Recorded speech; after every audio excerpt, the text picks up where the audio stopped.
So welcome everyone. It's we got a quorum. It's 7 o'clock, January 5th, 2016.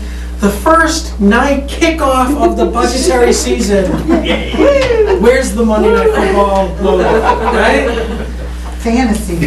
Yeah. So what we have first, as you all can see, we have Donna and Notchka here, and they're going to just kind of go through a little budget discussion with us. A couple things we've been talking about, some things have changed in terms of look and feel, and just to kind of get us up to speed and off to the right foot as we go into this season.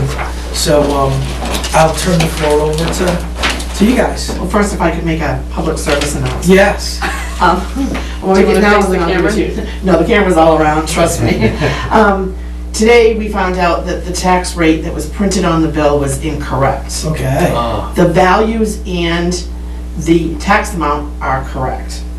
So, it has been sent out on the blast, it's on the website, it will be in the newspaper. So the tax we're rate- saying that the printing company that the town uses printed the incorrect tax rate on the bills. The valuations and the tax amounts are correct. The current tax rate is $20.91. And it's Sorry for the inconvenience. Yeah, and so It shows $17.80. Oh, So, yeah. we do have We a wish. few people who come in and say, I calculated Right. it and it is incorrect. Yeah. But the tax amount is correct.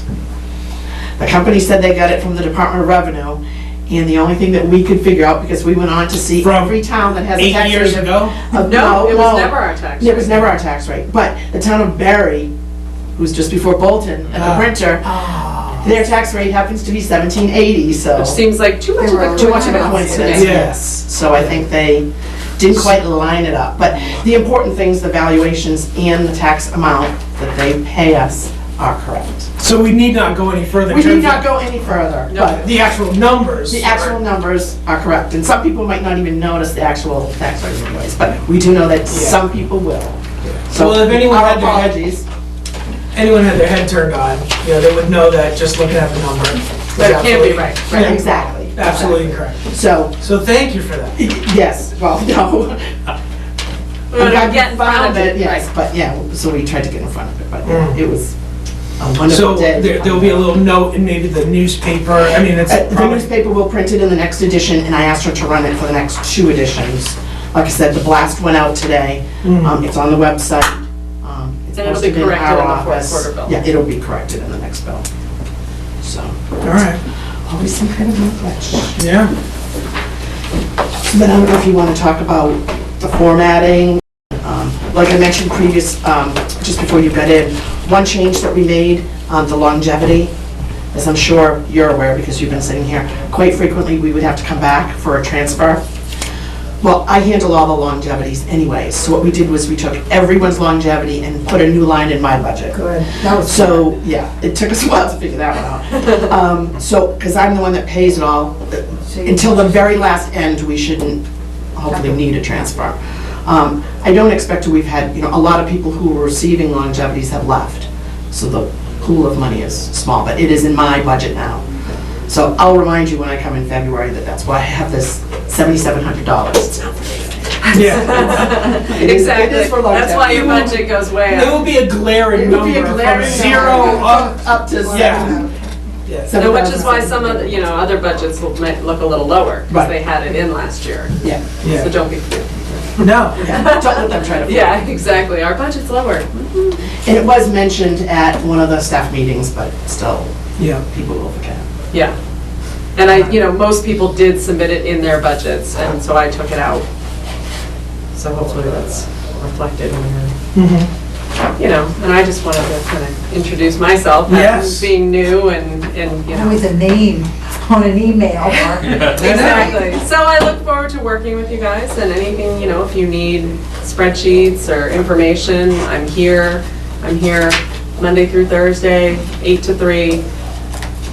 So I'm available and happy to help. Yeah, and we've already, we've had a couple of conversations Yep. already, email or phone, and I think I've shared this with you guys. A couple things that coming out of last year And, you know, what I asked right out of the gates for was the salary numbers, right? And so I think that's gonna be a big help, because if you remember, the sooner, as soon as the salary, the updated number can be reflected in this, that way, when we get to town meeting, right, it doesn't, if you look at the expense in the warrant, right, it says something like advisory, initial approve, It's estimated extra budget, column, and then advisory approved, so there's this appearance It's kind that of a strange way to advisory, look at it. Yeah. right, that It's something. advisory has control over salary, right? Yeah, you're right. And we don't. Yeah. So So- this does not reflect any kind of COLA, except for, it does have for union DPW. DPW. That's when the contract gets settled, so that's. Right. Yeah. All other steps that people get are included. Right, just not No COLA. one checked. Yeah, and so, and then the other, I guess just to touch upon another area, since you guys are here, we're talking a little bit, there were some questions that came out of last year's town meeting around the debt, right?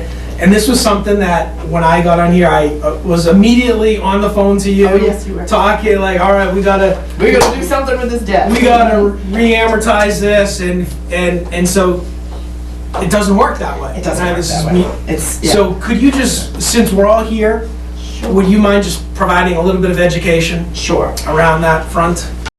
Long-term debt, is broken down by each issue. There's some old land purchases, there's the public safety, the library. There is a refunding that was done in 2005, I believe. Our financial advisor, they do periodically look at our issues and see if you can refinance, kind of like what you would refinance your house. Unfortunately, most of the new debt we have for the library and the public safety building was very low.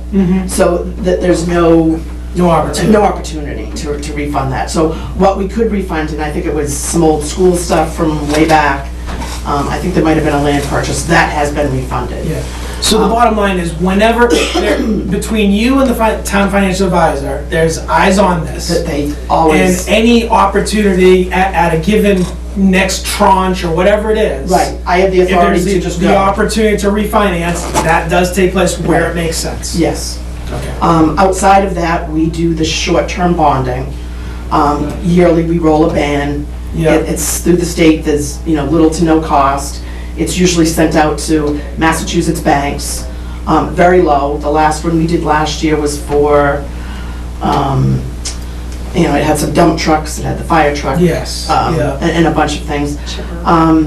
We got a rate of like 0.55. It's slow because, it's every year. Yeah, And that is good for a lot of those projects that's right. I mean, that don't fit. yeah, because- where we were trying to use free cash where we could. If we Exactly. ran out of free cash and we had to borrow, we've been going after these short term. It's a very affordable way because Yeah. we can structure it, Sure. based on what the item is. There's some life kind of expectancy dates that you have to use. But for the most part, most of those things, we can borrow between 3 and 5 to 7 years. Yeah. So, we can do that. The fire truck, I think we're doing 5 or 6 years, yeah. So we can structure the debt that way. Yeah, the fire truck, the game plan, the fire truck was planned, right? It was Yeah. specifically planned for 245, it was for 5 years, it was a ban. The game plan was we were gonna try, or at least my particular game plan was trying to accelerate. Right. That is not taking place, given the situation, but it's still very low. Right. And what we did do was, from the time it was voted, I believe, to the time the actual truck was ordered, it was almost a whole year. So we It's did, ridiculous, the yeah, with time. all the specs. So we didn't borrow until we actually needed to. Yeah. I do the ban every, the very beginning of June.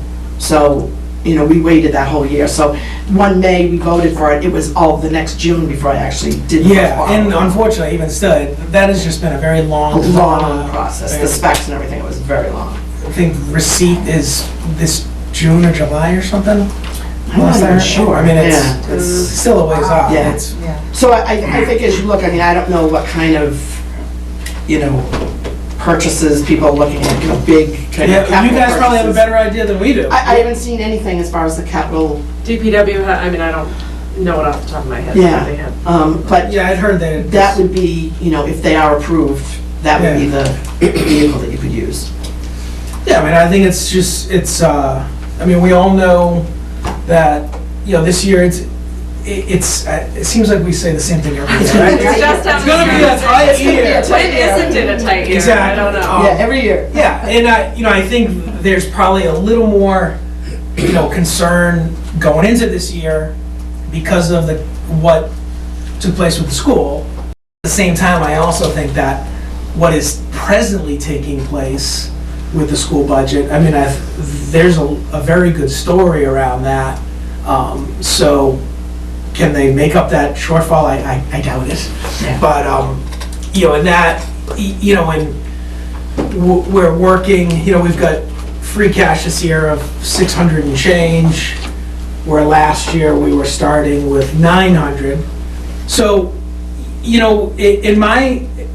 I'm okay with less free cash. I mean, I don't need a big free cash number. But, Some people disagree. no, exactly. It's great, sure, who wouldn't want it, but Yeah. it's just a function of we've already gone out and, taxed in excess. So we've got a cap and we've exceeded it. We still have exceeded it. So, yeah, we're 300,000 less relative to last year, but it was also by design from what we were doing, So so. hopefully less. Yeah, well, last year we started. Closer to- Right. Yeah, last year we started with 9 and change, and this year we're starting with 6. Yeah, I mean, we're not doing any long-term borrowing, that would be my one concern. Yeah, Because certainly, the rating agencies look at your stabilization, they look at your free cash, yeah, and we aren't quite where we should be as far as that.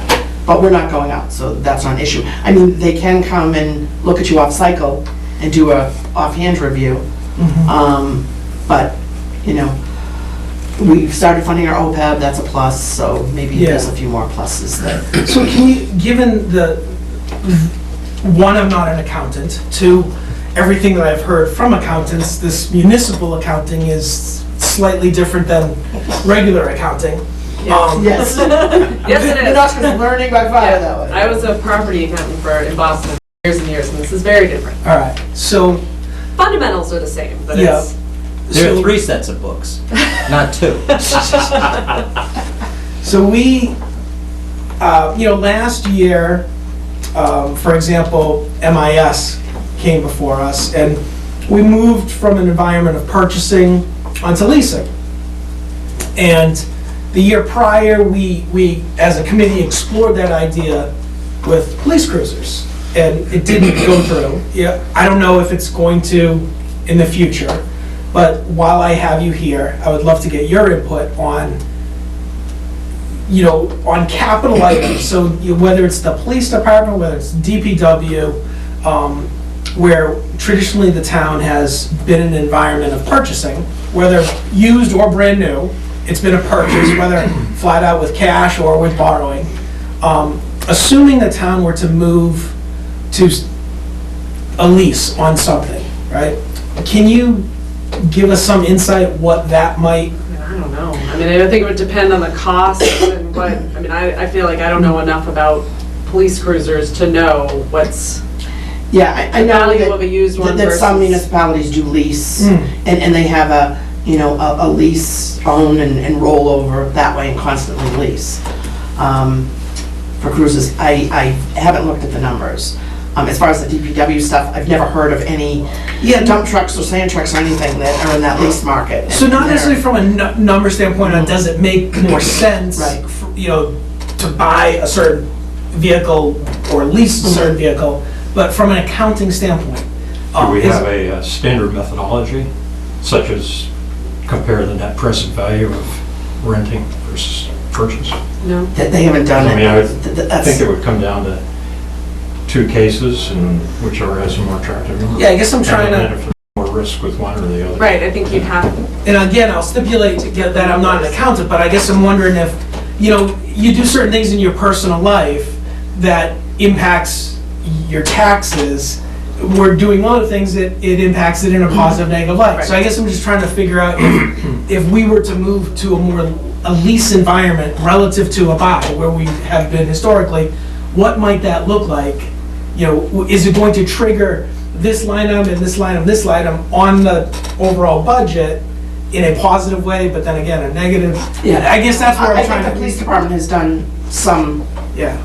digging into that in the past years. Sam? Yeah, no, that was looked at in the Yeah. past, and the reality of it is that at the end of the day, the cost to buy versus the cost to lease is about the same, and actually the lease might even be a little bit more because you're paying interest. In 3 years' time, the residual value on the cruiser is zero. Yeah. I think you can buy the thing for $1. So there's no value left. If you think about leasing a car for 3 or so years, there's some residual value left. So, you may pay 30, 40, 50% of the vehicle, then you get to get a new vehicle, as Yeah. opposed to buying something and maybe taking out a 6-year loan, even if it's 0%. But with a vehicle like a cruiser, there's no savings unless there's some magical thing as far as accounting. not And that's what I was- not that I'm aware of. Yeah. I don't think it would To a number with benefit or, cash flows. cash flow would be your only, Yeah, and Yeah, again, right. and I remember, I was on the committee when we did the analysis on cruises, and you're right, Yeah. It wasn't much difference. where I think it might potentially work, which is where I want to see the numbers, is on a DPW purchase, I think where it's a bigger number. Yeah. Yeah, I don't know what the I think in wear the and tear- DPW market, there really isn't I don't think any, there's any, It there's works no, when there's technology no, is changing. there's no leasing yeah. yeah. of that. I mean, Computers, that unless makes you're sense. doing short term, and I think our tendency would be to want to keep the vehicle. And that's why Harold has gone out and purchased Yeah. used Used, vehicles. Right, yeah. Because I then think you've gotten that, the better value of the vehicle. So he's done a lot in terms of the bigger vehicles, buying used, the 1 ton and 1.5 ton trucks, the F350s and stuff he typically buys new, because you're not gonna find anything, it all beat up and those kinds of things with that. So there really isn't any, leasing market yeah. in DPW. We also looked at, there's no market for used fire equipment, because we Yeah. looked at that too. There is no market for that, so that's why you would pretty much go out and buy new, because once a department buys something, they'll keep it forever. Yeah, I can understand, I could have swore that the big municipalities, like, so for example, Worcester, I thought their entire fleet was on a lease. For DPW? Yeah, I thought for everything that they've got. Mistake, Yeah. again, I think, I was pleasantly surprised with the technology, and I would like to continue to explore those areas where we can do it, because I think last year it translated into Gary being able to go out and actually get more desktops that he originally planned, and net it was less money. So, anyways, I just thought I would take the opportunity while you guys are here, if there was something. All right, any other questions, guys? Yeah, at the end of last year, we talked about shoring up the nomenclature on the line items. Yep. And I think there's evidence that that's been done, but I don't know if, remember the ambulance had Yeah, and under office supplies, they were buying. right, and I do remember that bandages and conversation, and it didn't seem, And over at the Houghton building, oil was under a maintenance account. right. And There are some we budgets can't that still manage have those. miscellaneous Miscellaneous, expense in yeah. it, I thought we had done away with all those. Yeah. so I mean, But have you got an eye open to, as. yeah, as I'm inputting, it's like, okay, does this Something make doesn't look sense? And right. that's what it came to me, like, when you're putting all this stuff in miscellaneous expense, Outstanding. it's like, Yeah. it should have a home, I Outstanding. think, even if Okay. it's supplies, purchases, services, like, what is it? Yeah, and so I know you guys have had that Yeah, it was conversation a a little very bit. secondary job, for your job or something. Yeah, back when I was But upstairs. no, I appreciate that. Yeah, That's good. yeah, I got my eyes on it. All right. I think other than that, just kind of just introducing myself. Yeah, and we're gonna, I'll connect with you offline, because I wanted to talk about trying to set up I don't know, a weekly or bi-weekly call with you. Sure. As we go through this, for example, something like that, we may have find something to catch or whatever. Right, So- exactly, the small things that I might see as I'm going along, inputting, or, the format, Yeah, something like that. so I'll connect with you and we can come up with a game plan on that. Okay, that sounds good. All right, I'll let you do I'm your gonna stay right here. yeah, Let's go back here. so, I'm next. that's right. So first up, we have line 135, town accountant. So we'll let you continue. All right, so this is a good budget to have first, because it's less. This one doesn't go up. Yes, exactly. Yeah, it's almost 20% less than last year. It's a healthy number. Mm-hmm, it's looking good. Obviously, the salary is Yep. much lower than what it was. So purchase of services, every other year, we have money in there for the OPEB calculator, the company we pay the fee for that, Mm. so that's what that is. The 6250 is our contract for Vadar with our accounting system. That's already been signed, that is what it is. The audit expense did go up because Julie was a CPA and she provided the financial statements, and I'm not.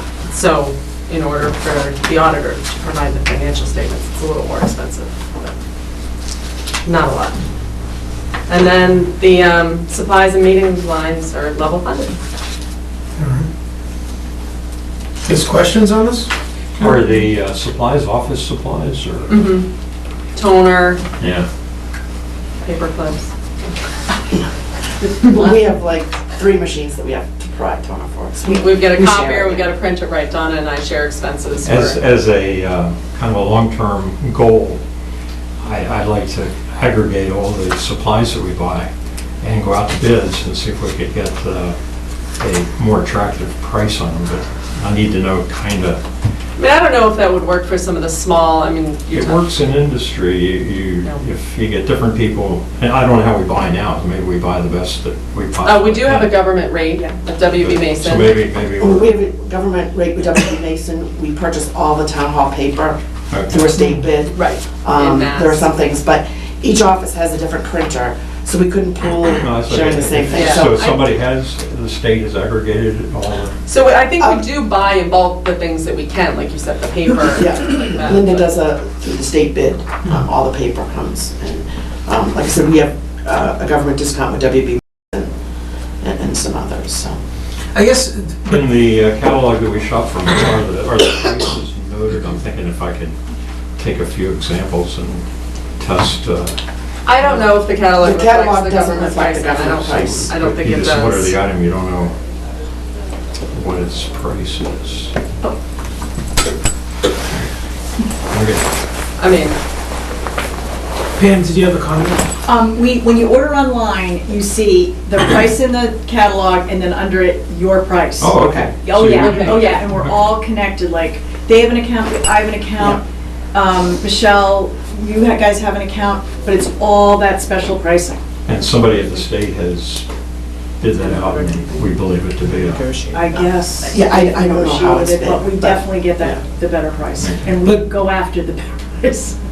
But the Ted's, I think where Ted's going with this, Donna, very similar to what you explained to us right out of the gates, where, the longevity, you're like, to hell with it, we're just gonna take them all, we're gonna shove it under mine, right? So explain to us why that wouldn't make sense. For all supplies here at town hall? Yeah, Who's gonna do it? Well, First of all. yeah, so- I mean, really. that's who takes realistic. ownership of all the ordering? And, like I said, everyone in my office, I'm the only, we're, in Oshkosh, something, the only ones that have that kind of printer, we're the only ones that have that kind of fax machine, we're the only ones that have that kind of copier. So, we do what we can on that. Certainly if it was, file folders or, but if we're all getting the same price anyways. yeah, And I think probably 80 or 90% of us are all doing WB Mason now because they have the reduced price. Yeah, that the- there is some purchasing. You know, and then the police department do their purchasing. Oh, yeah, we can't even- DPW does, library does. So in bigger towns, I know they might have some kind of central purchasing. I don't think it's for everything. Yeah, No, I wouldn't want to take away from individual ordering, that's very good. But in industry, you'll have different people that have uses, and then they're all put together and bid out to Staples and Company X, Y, and Z. They say, okay, for this aggregate, here's your catalog, and we'll sell this to you at this price. And so everybody's ordering, sort of what you're doing. Evidently, WB Mason, we're assuming, came back with the most attractive total annual cost for a market basket, for a basket of stuff.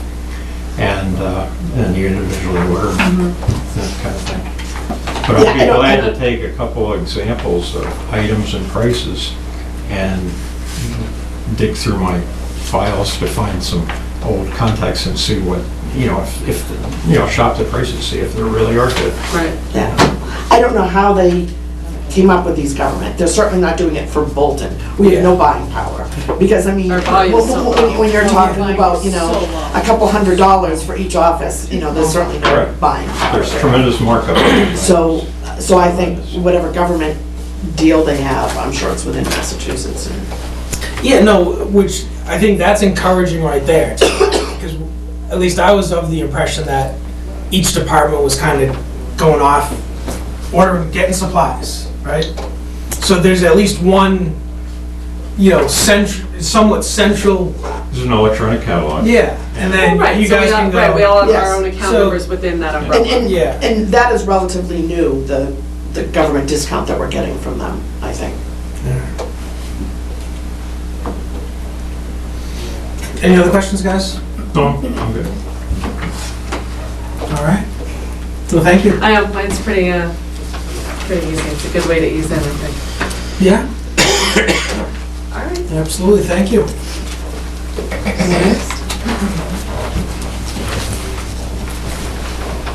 All right, so, we're a little ahead of schedule. Animal control, no.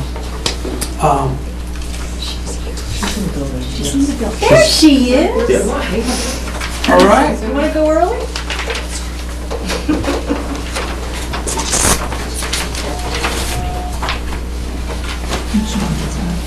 292.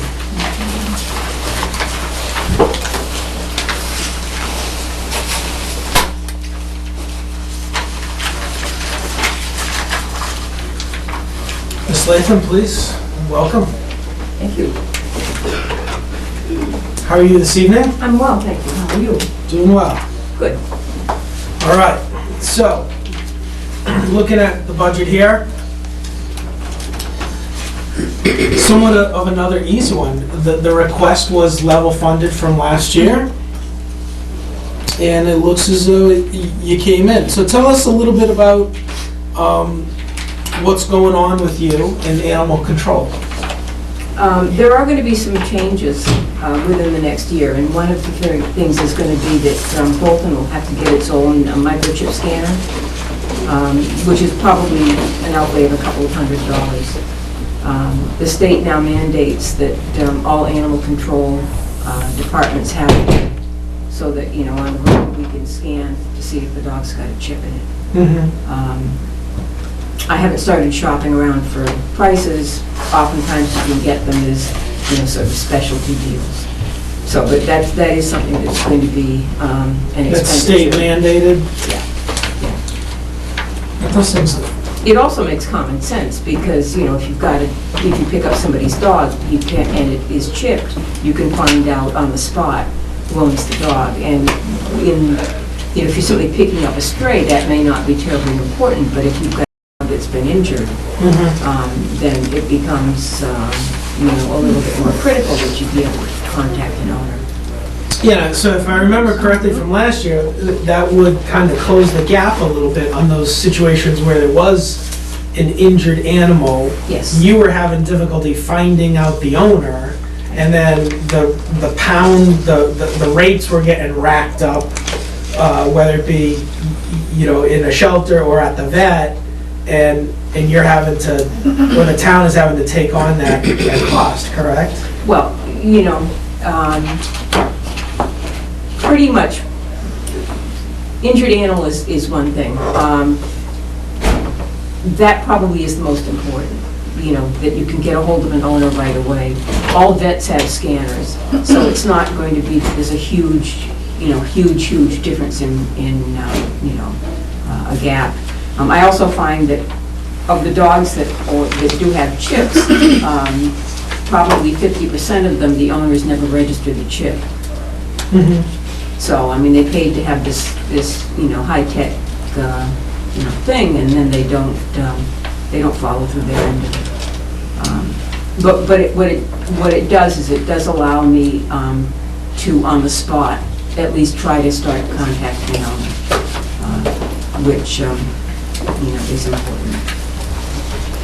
Is that reflected in your budget? No, they're not, it's not an emergency thing to do right away. I haven't started pricing them. Sometimes you can get them on specials. Sometimes if you're in the right place at the right time, you can get them for free.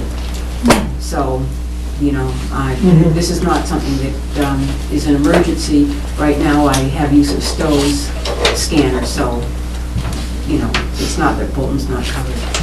But that's really the only thing that's going to be upcoming at some point. Yeah. And, it's not a huge expense. Yeah, and some numbers, from 15, your supplies line was increased slightly. Looking at this year so far, you've spent a little over 11% on supplies, so is it fair to say that there's the possibility that you might be able to, if push comes to shove, that you need to pay for this, you can grab it from the supply? Oh, I'm sure, yes. I don't see that that's going to, break the bank, and it's going to need some kind of special thing. All right. Pam, where do the license tags come from? Does that come from? Your budget, Yeah, okay. So that comes out of specifically which part? I think, Yeah, that was what I would figure. So that's part of what you're seeing there, then is also the tags yeah. for dogs. Okay. And they haven't been purchased yet this year. They have not. And what's that number generally? Pam? Couple hundred. Okay.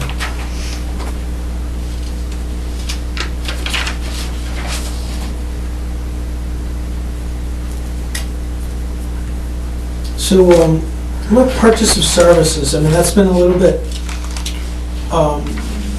bouncing around over the past couple of years, and from last year, it was increased. It was almost doubled last year from 370 to 700. Tell me a little bit about that, because so far this year, nothing has been spent out of that. I'm not always certain exactly what, how things break down when bills come in. I am assuming that that's for paying for the kennel. Bolton does not have a kennel.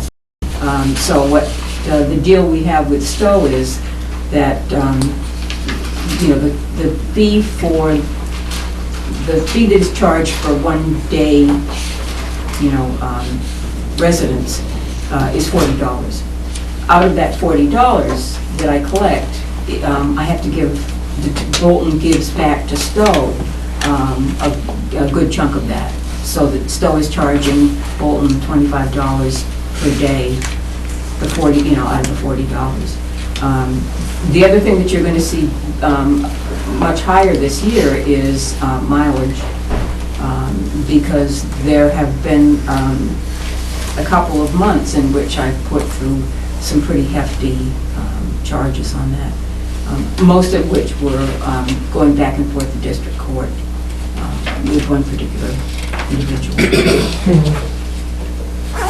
So so to that point though, gas has come down dramatically, so mileage might have gone up, but net, gas prices come down, so. Yeah, except that the mileage, I haven't seen come down recently. No, mileage, but in terms of what it's gonna be for you to Oh, yeah, no, I understand, fill the tank. yeah. Alright, Was mileage charged at the actual cost per gallon or? No, it's the federal whatever, rate of whatever 50 cents a the gallon, magic 50 number cents is a mile. for the year. It's the IRS rate. Right. which does change, function of gas prices.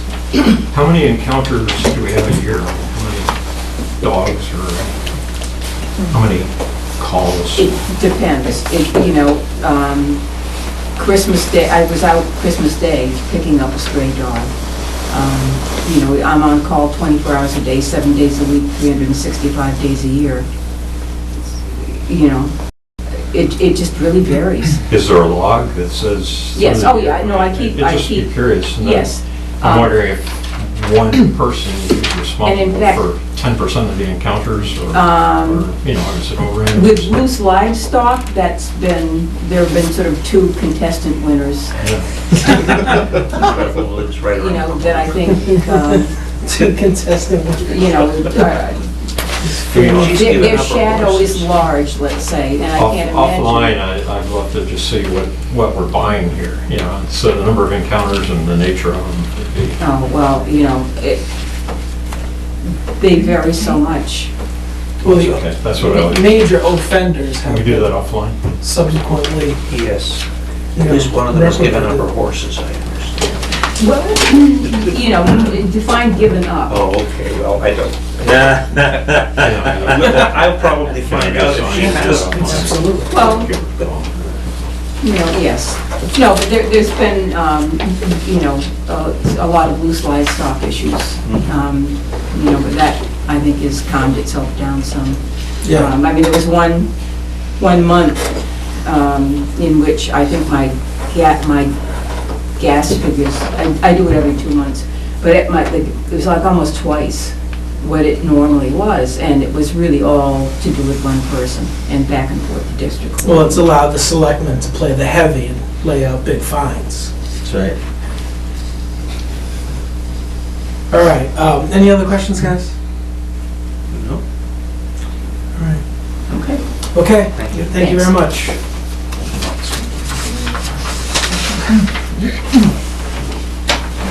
Have a nice night. Thank you, you too. Pam? Yeah? You guys were on, doing well. Good. 161. I want to introduce the new 162. Assistant Town Clerk, Jen Markey. Hi there. Hi, Jen. Hello. How are you? I'm well, thank you. You? Good. Brad, good. Tell us a little bit about yourself. What are you doing? Well, I've been working here for the last 4 or 5 months. Prior to that, I had a career in information technology for the last 25 years. I'm excited to be working part-time. I'm excited to be a little closer to home than I've been. So far, so good at town hall. So what's the deal here, Pam? You Tremendous. grooming your replacement? We'll see. Time will tell. She's been a tremendous asset so far, let me tell you. And Pam's great to work with. All right. All right, so. Okay, are we all one- looking at the same? 161. Yeah, 161, 162, and 163. Yeah, it always, I know. where is it? We look at landscape, Oh, I'm- I print it, I just print it. But it's basically, it is the one same. of these, right? 161? Oh, Yes, so it's right here. Here it is, of course. That's a good job. And Okay, then you can look at the run rate on the expense Right. ledger. All right, fire away, Pam. okay, so, salary, stipend. Wages, that's gone down due to the new assistant. Longevity is no longer because of the new assistant, so about a 16K difference there, which is nice, right? Yeah, Longevity just moves. No. Oh, no, it no, you're right, you have a new disappears. assistant. Yes, Sure. yes. And then purchase of service, that went up a tick, that is our PO box, and it just costs more. The next, the software support, that I decided to reduce because I've been able, that is the figure, the dollar amount that it costs us to add any approved bylaws from town meeting to our Coda Bolton, which is over there, okay? The 1,600 was the number they kind of gave me, which I've been kind of running with. And I'm realizing that it's costing us less, because we're not making as many changes. And also, I'm encumbering from the prior year to use that up first. Web services is level, the 1,200. Supplies is down because last year you let me get the money, have the money for the fireproof file cabinet, Yes. which is not been purchased yet. And why is that the case? I just haven't done it Oh. yet. I will. No, I know, yeah. it's one of those things, right? It is, the fire truck is really pissing me off. You know, Oh, is it? yeah, Yes. we appropriated that Yeah. almost a year and a half ago, and we're still not in receipt of it. I understand these things take time, but it's just, when the town decides to say yes to something, I think it's just nice where they're then, in a relatively short time period thereafter, able to see evidence of what, They've approved, yeah. yeah. Yes. So, you know, I'll get on it. Okay, so the dues went up a little bit because I've enrolled Jan in the Mass Town Clerk, whatever. And then the meetings as well, that's gone up a little because I think it's important for Jen to start going to the conferences. She can accrue credits through the classes she takes, even as Assistant Town Clerk, which is relatively new. So I want her to get kind of going on that. And it's a great educational experience, and she meets other clerks. Okay, elections, we have 3 elections next year, or in the next fiscal year, one of which is the presidential, which is always a biggie. So the wages have gone up there, purchase of service, which is the coding of the machine. and so tell me about the wages again. That's for all the folks that That's for come all in the and poll help. workers. Okay. Supplies I level funded, and then the overall dollar amount for the elections has gone up because of the 3 elections. And then the street listing registrars, wages remain the same, purchase of service remains the same, as do supplies. That's pretty steady. That's easy to keep. So Pam, inside this, inside your area, is there the cost for the town warrant? Is that in here? No. No. No, that's under town hall, I believe. So that'd be Linda, Don. Okay. Now, we did have the special election this fall, Mm-hmm. so that cost about $2,300. Yeah, So special I'm elections, gonna they're- keep they're things always fun. as tight as I can with the Yeah. remaining elections, but you may be seeing me in the spring. So again, can you remind us of the web services, what's involved with The web services is the hosting of the searchable Coda Bolton, the town bylaws. Okay. And a lot of people are using it. I know the planning board uses it a lot. Erica. It's been great too you can look at other towns and what they've done for, like, we used a lot. It was a great resource when we were doing the recall bylaw, because we could take different bylaws from other towns and see how they did it and whatnot. So it's a really good resource for that kind of thing. Comparison. Yeah. Yeah, didn't you guys, the solar bylaw, right? That you looked at They might- others yep, I to bet take a Erica look did at, that. see what was going on with other Mhm. towns Yep. to, It's a really great resource. all right. You guys, do you have any questions? Ted? None, it's pretty clear. All right. Great. Yeah. Pam, thank you. You always,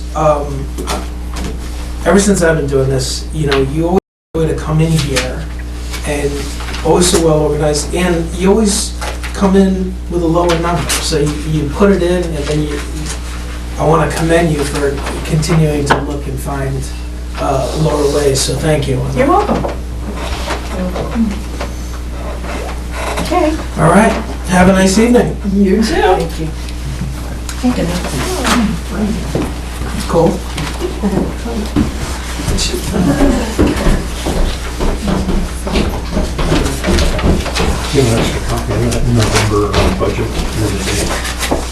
Oh, this The one one here? that, yeah. Was there one here? I copied for this meeting, but for next week, okay, I can do it on my. Yeah, Somebody left it. Somebody left a copy for me. No, I asked Linda to have. Yeah. Did you get a copy? Well, no, and I was in, I don't have a computer, everything's offline, You're a mess. it's off of my dishwasher quit working. Okay, well, I'm good tonight, I mean, Okay. I did. Alright, so it's 7. But it didn't help, we printed the others off today.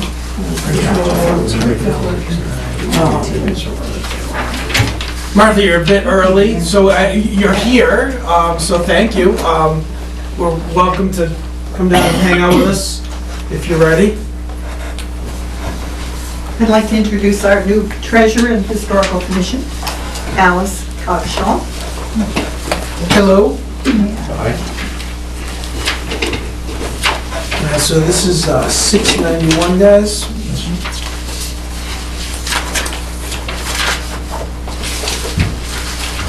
All right. So tell us a little bit about your budget. Well, it's level funded. In chorus. As requested, we're submitting a level funded budget, which is essentially the same as the current fiscal year. We can pass out copies if you like, or if you don't know. I think we got them. Yeah, we're good. We're good. We have copies. We're good. Okay, Thanks. so yours, Well, excuse me, you have the original template that we sent to Linda on the 14th of December. we have made a few, Oh, this is revised. well then, Oh, yeah. Yeah.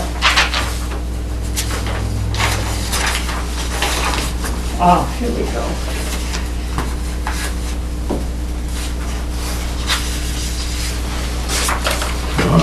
That is just the bare bones, and then the Yeah. template is here. So,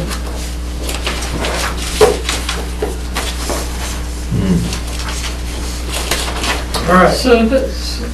services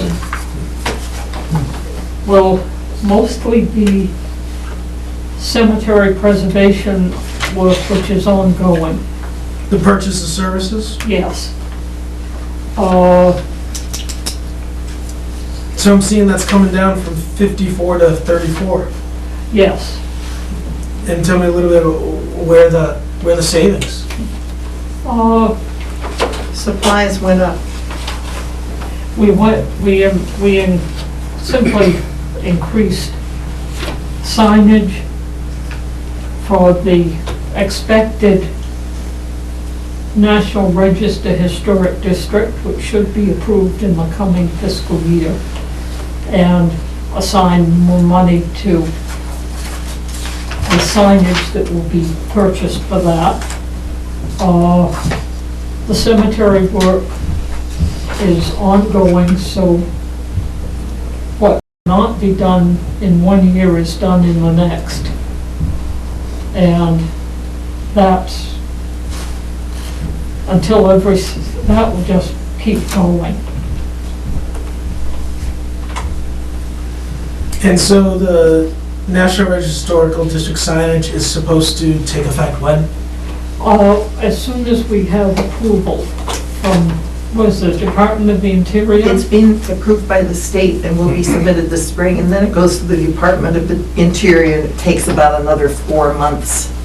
And so we can't put the signs up, or really, we shouldn't order them until it is official. Yes, and we've requested estimates. It's been a good many years since the signs for the center district were purchased. 2003. So they will obviously be more expensive. But as Martha says, we can't go ahead with that until we have the official approval. All right, and the official approval will be sometime in 6 months? In the coming fiscal year, which is officially 2017. It would certainly be spring 2017, if not late fall 2016. And we need 5 signs ultimately for the new district and the PAN. The other district needed just 3, so we figured because of the expense, we won't be able to buy all 5. We'll get the 2 for Main Street first. Is this 2,300, is that a placeholder number or a budget number or? Yes, it's a firm? placeholder. So Yes. Because the other ones cost a little over $1,000, we know that they're not going to be cheaper than they were Yeah. 11 years ago. I think you've all seen them. So this is for the cemetery, the 23? No, this is for the National Register District that's in process for PAN, which goes down to Long Hill Road, actually goes up Long Hill Road, and then up Burnham Road and Hudson Road. From the cemetery, which is already on the National Register. So they'll be put at the cemetery boundary down to about 392 Main Street, 401, where the marker is for the ruins of the grist mill. The total number you need Is is? 5, but we don't plan on buying all 5 at one time. Would we be getting a better price if we bought 5 at one time versus? Well, we can't afford that, but we might, I've called We might be Sunshine able to, Signs, but until we know what they're gonna be, and then we could maybe make a deal. But anyway, it's going to be expensive.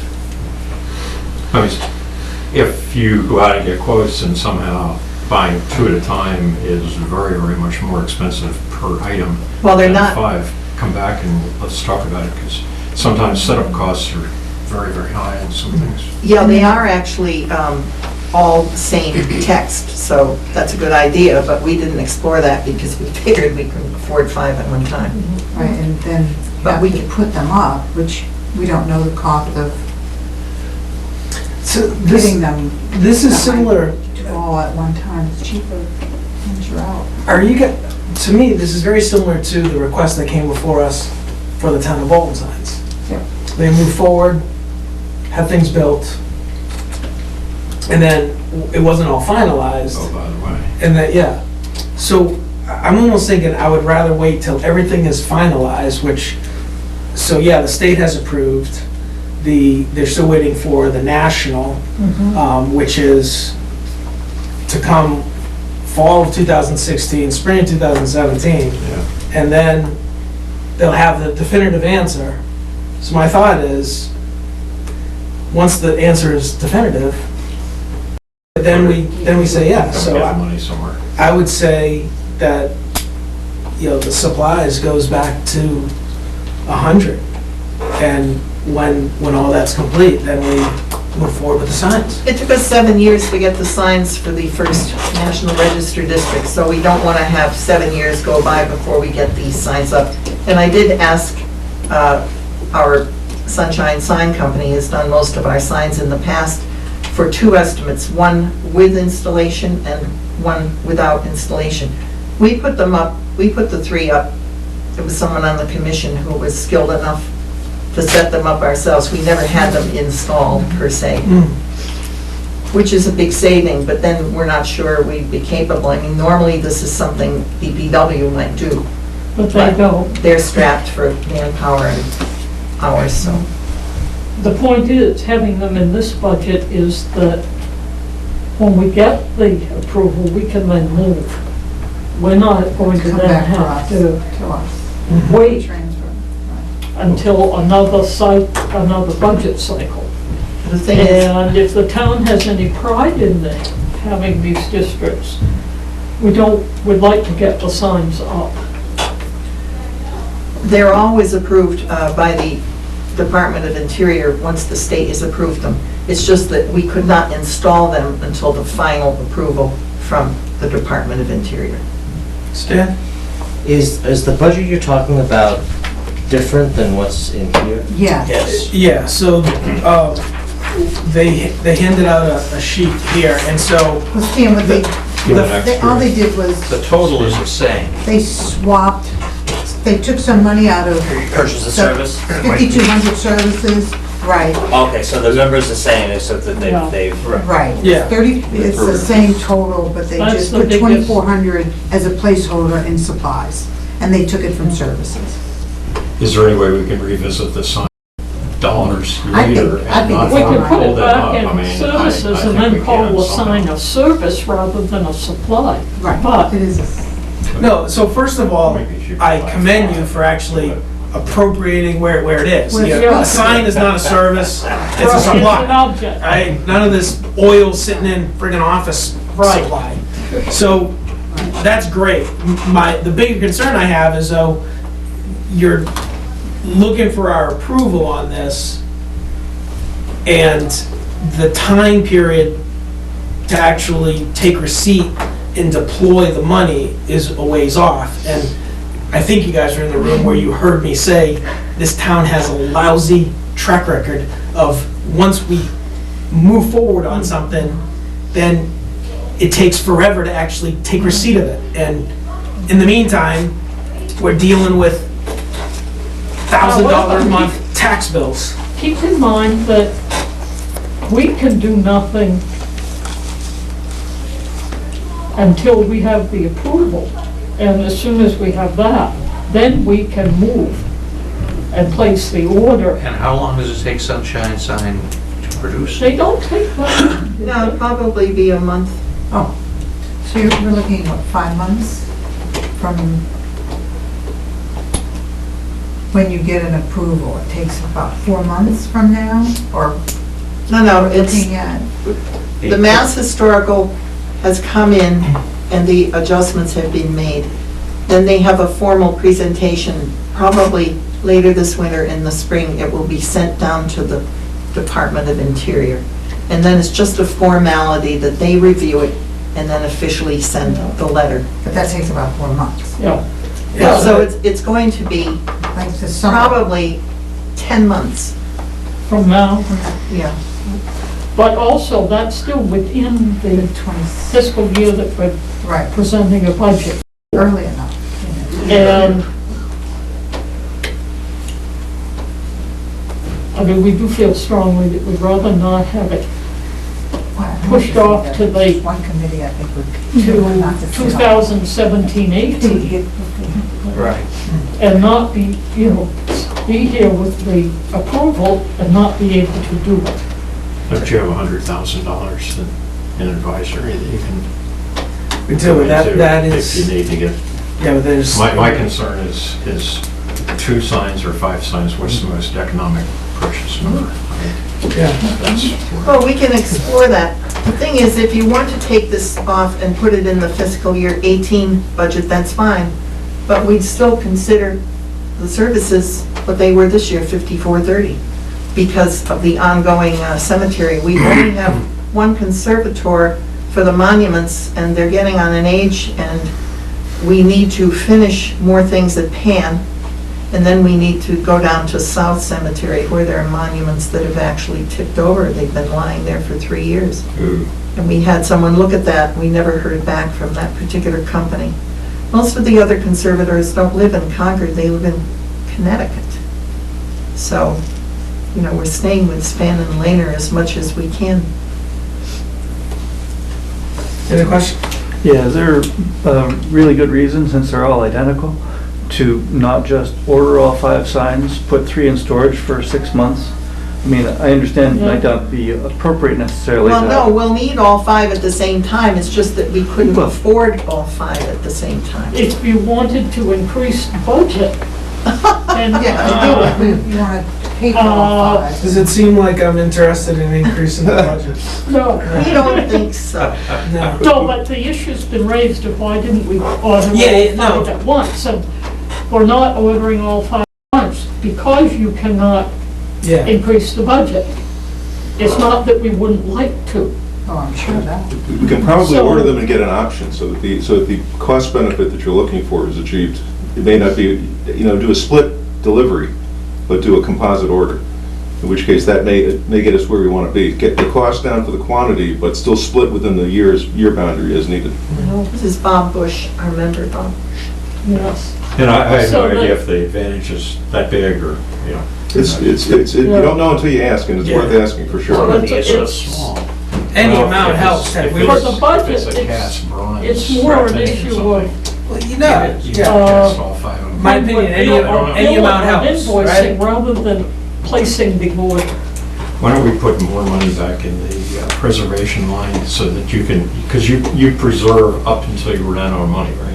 Is that kind of how you do it every year? Well, we have a new invoice that came in since we sent this to Linda for 3 sessions with the conservator. It's $3,880, which is going to cut a chunk out of the $5,430 that we hadn't spent yet. You know, and we know you never really understand because they invoice, but they don't invoice promptly. So we made sure that we got something before we met with you people. You know, so you can't say, well, gee, 92% of this is still sitting here. It's, you know, not your first trip to the rodeo here. Right. But this invoice has just been received, Yeah. will be presented very swiftly. Tomorrow night at our meeting, it'll be Well, signed. so- this is how I'm thinking of it. So you approve the 2,400 because we know it's gonna cost that for 2 signs. We're gonna ask them to check and see if we can get a discounted rate for 5 signs. For an option. Yeah. For an option. And then if it is worth it, cost beneficial to do 5, then we increase that. But we're not gonna go lower than that. It's gonna cost 2,400 for 2 signs. So I don't think we should touch this. I think we leave 3,400 in services and we leave the 2,400 in supplies. And let them start off with that, because it's definitely gonna be in the summer of 2017, which is not that. And in any case, we're gonna have 2 signs. I agree with Connie, I think that makes sense. I'm okay. All right. Okay? Okay, so we will make that note, so to reflect, purchase of service, move from 5,430 to your number of 3,400, while at the same time, postage remains the same, advertising remains the same, supplies, and our budget goes from 100 to 2,400. Books, what the hell's that? You've dropped, you've cut. Books goes from 100 to 50, and then dues 470 down to 250. So what organizations are you dropping out of Oh, for the for dues? archaeological things, Northeast Archaeological Society, which has gone to online reports and things, so we don't get a magazine, and American Archaeology, which I'm sad to report, all of the issues were misplaced at the library. Oh, that's a wonderful Perhaps- magazine. I get it. Perhaps lost, but we hope not lost. Our past chairman and 20-year member, Linda Engelman, who is resigning, her father was one of the most famous archaeologists in the country, and he taught at Harvard, and she kept up that interest, so, Because I got that magazine at home, I love it. yeah, isn't it great? All right. Also, So I you'll I find just out- wanted to mention too, once the National Register District is in, those people can be asked to put plaques on their house like we've had in this district put on, so we expect more people to be buying plaques. Those are paid for by the people themselves. Those But it's just those nice. are really nice. It's just nice because it promotes the historic Well, Main Street. Now, you will find out how much the 5 signs will cost as opposed Right. to just doing 2. Let us know. See, we were supposed to come on the 12th, this was a little short notice, and I have contacted our salesperson at Sunshine Signs. So we can have that So even they before will- your deliberations are done. Well, if there's no other questions, thank you. Thank you very Have a much. nice evening. You as well.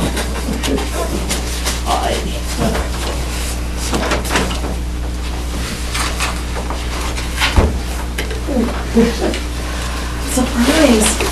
So we are just ripping for this evening. We are, Are we doing our job? Well, there's 2 less of us. Maybe Yeah. that's okay.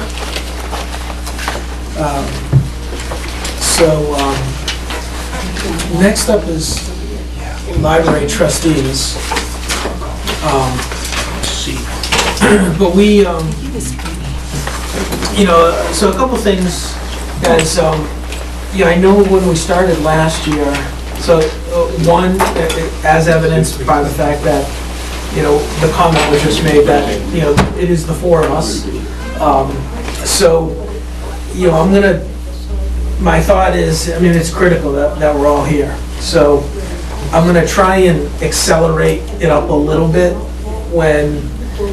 in the sense of, I'm gonna ask Linda, and I know the electronic, especially for you, Connie, is not easy, or not even possible as of right now, but I'm gonna ask, just really for all of us, I'm gonna ask Linda and get us the information for Thursday or Friday, so that we have the opportunity over the weekend to look, to do a little additional prep. You guys get a packet, right? For your meetings, a packet for your meetings ahead of time? It's very helpful, isn't it? You have to Yes. get that. When do you generally get that? It varies. It could be a number of days before the meeting. Yeah. Yeah, and I think that's, I'll take the hit on that. It's probably This was really on. available last week at whenever. Yeah, but you know what, but this wasn't, This was. and it's still, I wanted In copies. the email. I mean, I got it Yeah. earlier. No, exactly. But I don't have, it's off of this, so that's why I wanted, and this is good. This is November, they come out once a month, so, we're up for December at some point, but either way, I'll take the hit on this one. It's probably, I just need to do a better job of getting things organized and getting in front of Linda and asking her to get the stuff out to us so that we have more than a Monday or Tuesday afternoon to look at this stuff. So that is one thing I'm definitively going to do for this year, so that we all have a little bit of advanced time. To that point, I think, maintaining, the open meeting law, we also just have to do a good job of staying in communication, that if something does come up, it is a long way to May. A lot of things do come up, people get sick, whatever it is, so, I would like to think that we can hit every single Tuesday night, but who knows, we might have to Well, cancel. addressing that issue again, what are we doing to fill at least one of the vacancies? Both of them. I think I didn't even realize, Bill didn't join until quite late. I know. I didn't realize that we had 6 members. I thought we only had 5. It was.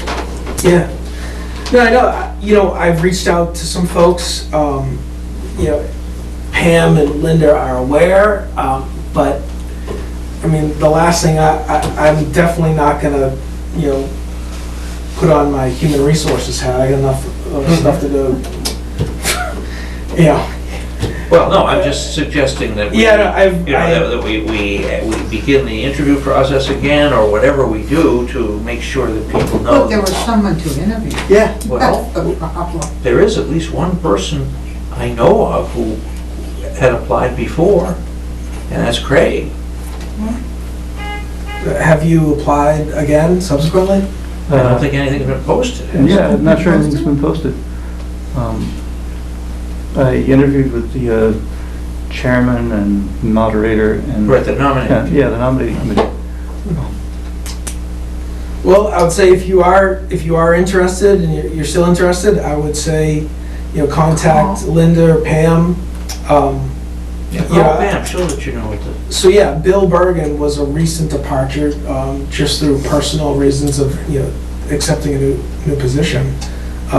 But Stasha has been since July, so, yeah, I would say, make a phone call and go through that process. But I have reached out to a few other folks. Mm-hmm. But in the interim, there's the four of us. So again, we just need to make sure that we can make it, and, you know, if we can't, and, you know, understandably, you know, we'll have to cancel, and I'll try and be as respectful as possible and give everyone else as much advance notice, not only us, but, you know, the folks scheduled to come in for the evening. So, to that point, and I think you guys heard me say, you know, I've spoken with Ninochka a couple times already, and same thing, I want to try and get on and just put a standing meeting, you know, with her, half hour, once every couple of weeks. So anything, my thought is you guys can just run that, anything that comes up, you can run it into me and I can, you know, send it into her, but just to have a little tighter, you know, control on things as we go through this budget cycle. So I'm gonna just try and put it on my calendar so it's a standing meeting as opposed to what I was doing in the past, which was, you know, it's been a few weeks, I haven't spoken to Julie, I've got some free time, let me make a phone call and connect with her and stuff like that, so we'll be doing that. Anything else from No? your perspective? No, that sounds like a plan.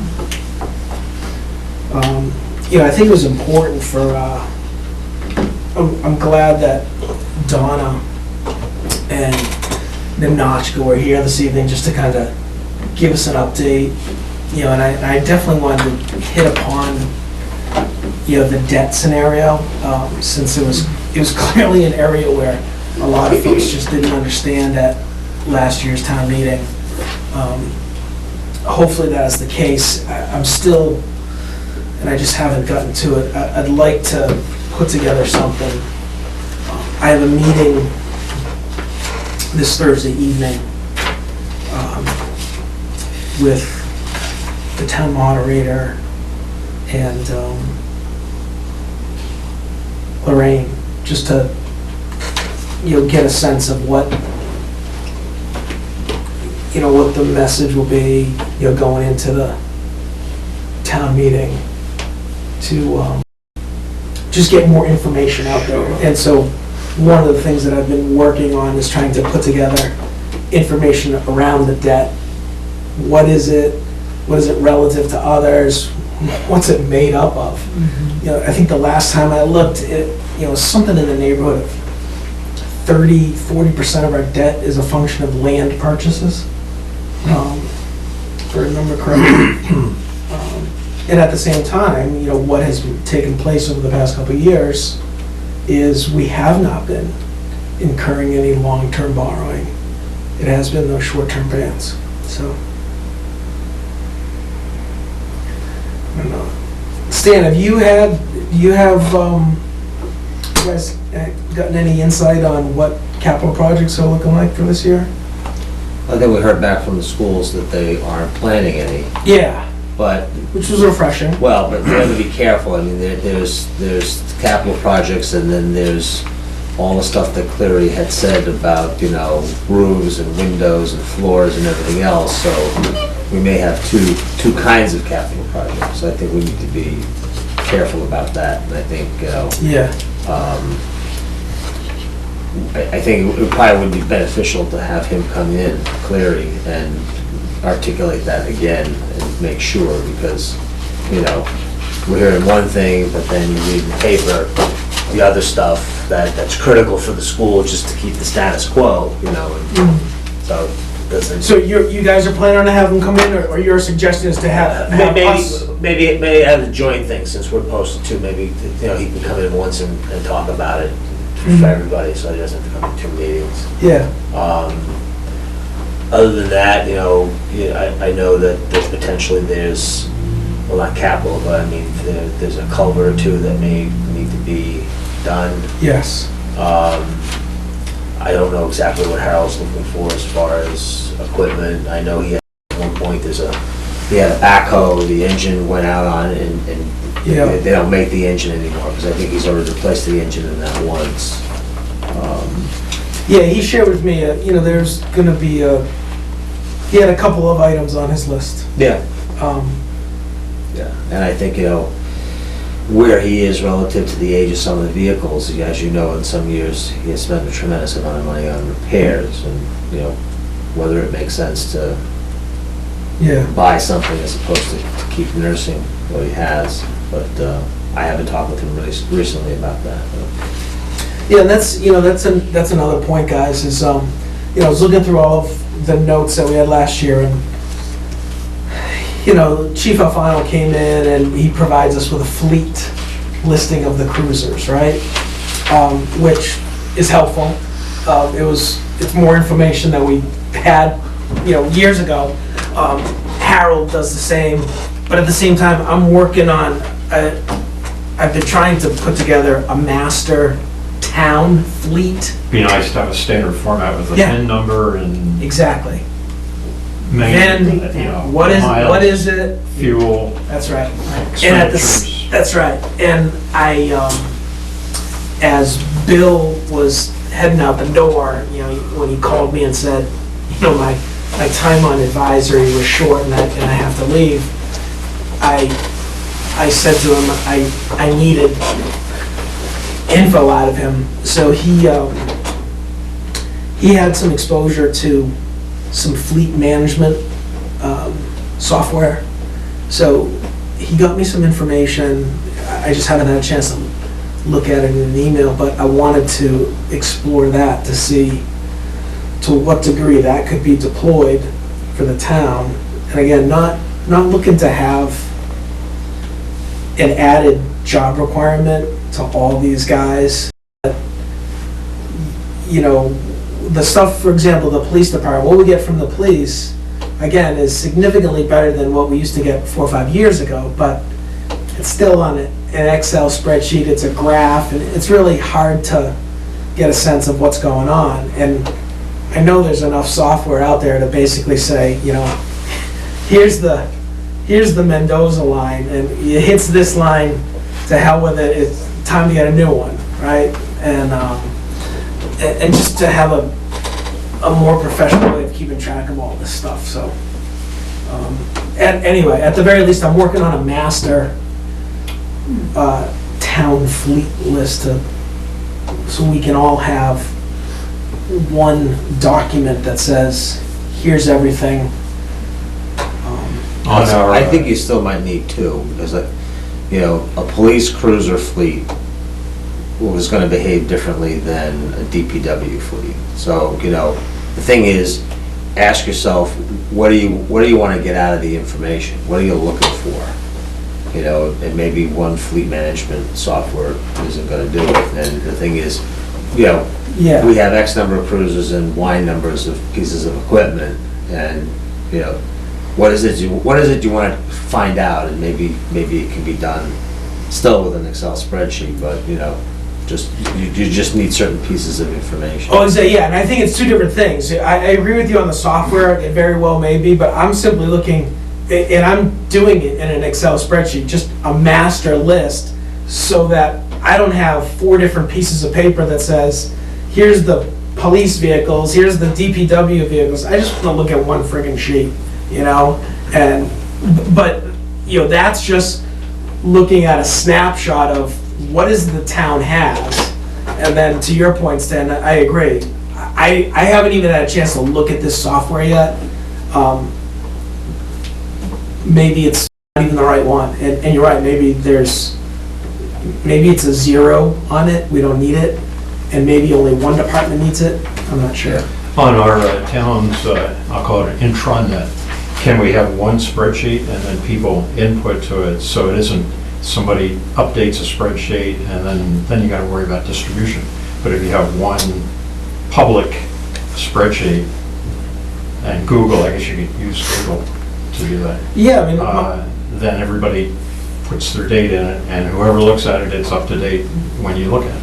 Well, that's it. My thought was I would at least get the ball rolling based upon the information that all the departments have been given to us. I was then... We can populate it up to what we know. Yeah, and then I was going to turn it over to Dawn and say, exactly, I am not interested in, updating it ongoing. And who better than the actual department head who, has insight over their fleet. But I was at least gonna get the But ball. a public one would be available to anybody that wants to look at it at any time. Oh, And it yeah. would always be up to date. I don't think you wanna have something that. Not the public Yeah. out there. Public but can see it. Intranet, you Us- know, the us town halls, folks. people with direct Yeah. access. Yeah, but ultimately make it available on the town website so Yeah. the entire town can see it. Well, I don't, it's a working document. I Well, don't- no, I agree. I mean, I a think working it's good to have document, but everything it could still be listed out on the town website to say, hey, I think there's no harm in having it out there.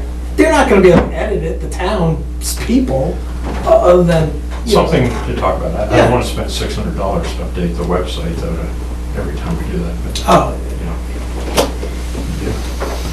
all right, well, I got nothing left. We need the library here. Yeah, they're. Tom, how about you? Anything from your time on Selectmen? What's anything to share on what you've come to find out? New versus assumption versus reality, expectations, anything that's a concern to you as we go into this budget season?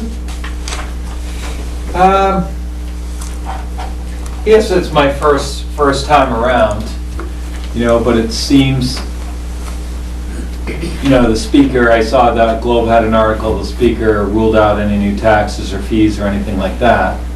So that means that really we're self-funding all this stuff, there's no relief in sight.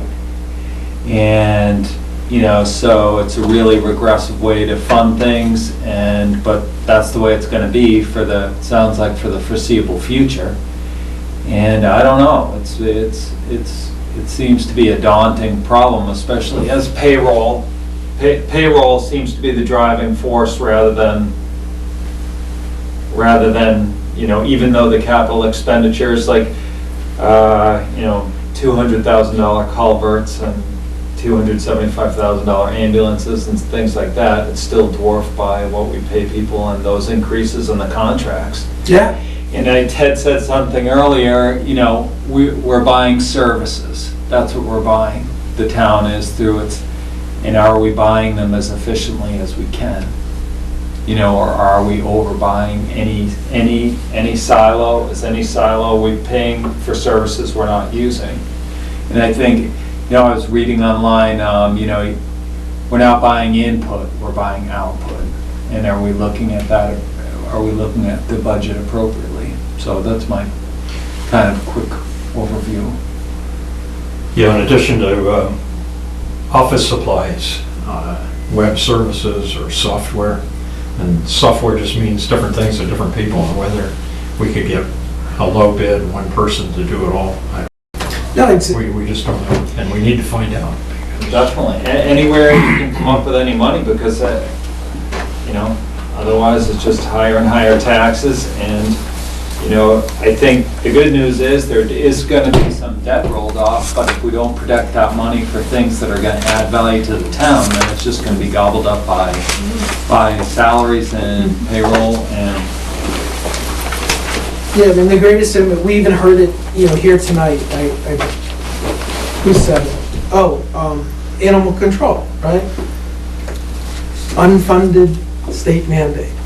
It's just a lovely concept, right? I mean, it impacts, that is what was so alarming to me, sitting through that Saturday school committee workshop a couple years ago, is as much as I was complaining about the school budget, there isn't a lot of unfunded mandates. Federal mandates. Yeah, and then exactly, if it's not the feds, it's the states, what they're doing to the police department, and we're all left here to say, okay, well, how do we close the gap?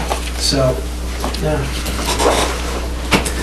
All right, library, welcome. Schedule, excellent. Wow. Yes. That was a fine segue into our budget, by the way. 6:10, guys. Yeah, let's just put Bob in the hot seat. Thank you.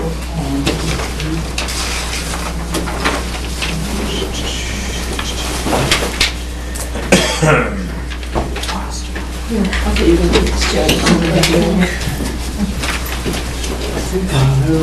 here. So I'm Bob Zach. Joe Myers. Brad Cody, yeah? Hi, Connie. Good. And, Lee Shanny. Lee Shanny. And Pam Skansky. And Kelly. Director. In keeping with prior years, I have a handout just to leave you with today. And it describes sort of how we're ending the current fiscal year 15, some comments about fiscal year 16, and then an overview of sort of the budget. And then finally some sources of funding outside of the town budget, just to keep you guys abreast of sort of what else we're doing to sort of provide services to the town. So starting with fiscal year 15, we were open almost 2,100 hours. We're open after 180 hours on Saturdays. We're at 40,000 visits to the library a year. If you're keeping track, that's about 789 people a week. It's 19 people every hour. So the library is a pretty busy place. That number, by the way, is more or less constant. So we'll get some more up a little bit. We'll get some more data here just to give you a sense of sort of what people are doing and how they're consuming our services. We have a bunch of programs, including the summer reading program, which is very successful. If you look at our borrowing, our overall borrowing of all types of items is about 83,000, and the retail value of those borrows this year is $1.28 million. So keep that in mind as you think about a budget of that we're proposing today, about $400,000. The borrowing of traditional books is up slightly, just under 51,000 books for fiscal year 15. Interestingly enough, the next item you can see, the borrowing of downloadable materials is skyrocketing. So we're at 40%, basically 5,000 versus 4,000, and we expect that trend to continue. It's interesting, though, even as we see that, sort of the use of electronic materials, which you can download on your iPad or your iPhone anywhere in the world. I know I've done it from California, it works great. That people are still coming to the library, and they're still checking out additional resources. So it's not just electronics, the electronics are augmenting our user base. Is a downloadable material an ebook, or is it ebooks and other things? It's ebooks and other things. So we have ebooks, audiobooks, we have movies, we have magazines. Most of it is books, though. Yeah. So walk me through an example. So you just gave an example. You're out in California. Sure. You go onto the Town of Bolton library I website. have to do that. I just go to CW Mars. I just go to my Overdrive app. Sorry, I can do that. Overdrive is an application, and then you can see I'm listening to the history of the CIA, Legacy of Ashes. But I can check out any book that's in the CW Mars system. That's available. That's available. That's the caveat on the ebooks. Yeah, well, nothing's free. But Lee raises a good point, which is sort of books and materials. Our books and materials cost us, whether or not they're physical books or virtual books. They still, Yes. someone is still, the publishing industry is still making money. Not so much as they used to, as a former publisher. Yeah, exactly. It's a different business for sure. But to that point, so the Town of Bolton has the capability to have access, and anyone can go in, get a download or get a book. If they have a library card. If they have a library card. And so where is that, you said it costs. Yeah. So where is that within the budget? So it's actually in books and materials. In books and materials? Yeah. Okay. And actually this year, we'll talk about that in a second, but this year, the CW Mars assessment for the first time includes a mandatory assessment for ebooks and materials. And we separated that out in the budget. So there's a total CW Mars assessment, and we put the portion of it which is just access to the network in one line item. and then the portion which is e-books and materials in the books and materials budget item, just to keep those separate for you.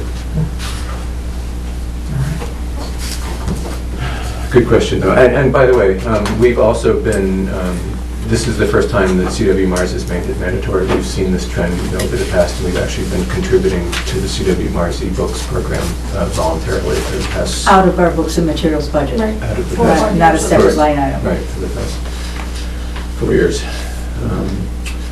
Let's see, other interesting things. So we provide computer access, including wireless access to the library. We count the number of items, the number of times that gets used. It's almost 2,300. The meeting room is very active. We rented it out. I'm sorry, we made it available 176 times in fiscal year 15, and that's 2,500 people going through the program room. The building's done. Actually, we just spent out the last of the budget, sort of closing out some final punch list items that the contractor left us with the money that we retained from him. So that's all done. What about the problems with the heating and air conditioning system? Is that? We were just discussing Should we that. refer to DPW? I think we should. Okay. Oh, we've heard plenty from him about Harold told us quite a bit. Yeah. Okay. It is an ongoing headache. It is an issue for us.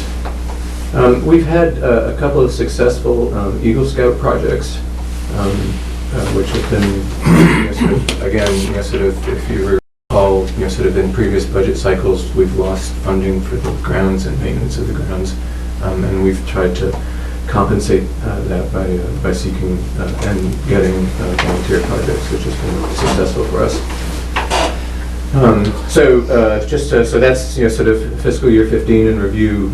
If we look at fiscal year 16, which we're in the middle of, I just remind sort of the board here that we're still 15 hours down where we think we ought to be in terms of providing services, because we are still not staffing the young adult specialist, which we cut in FY12.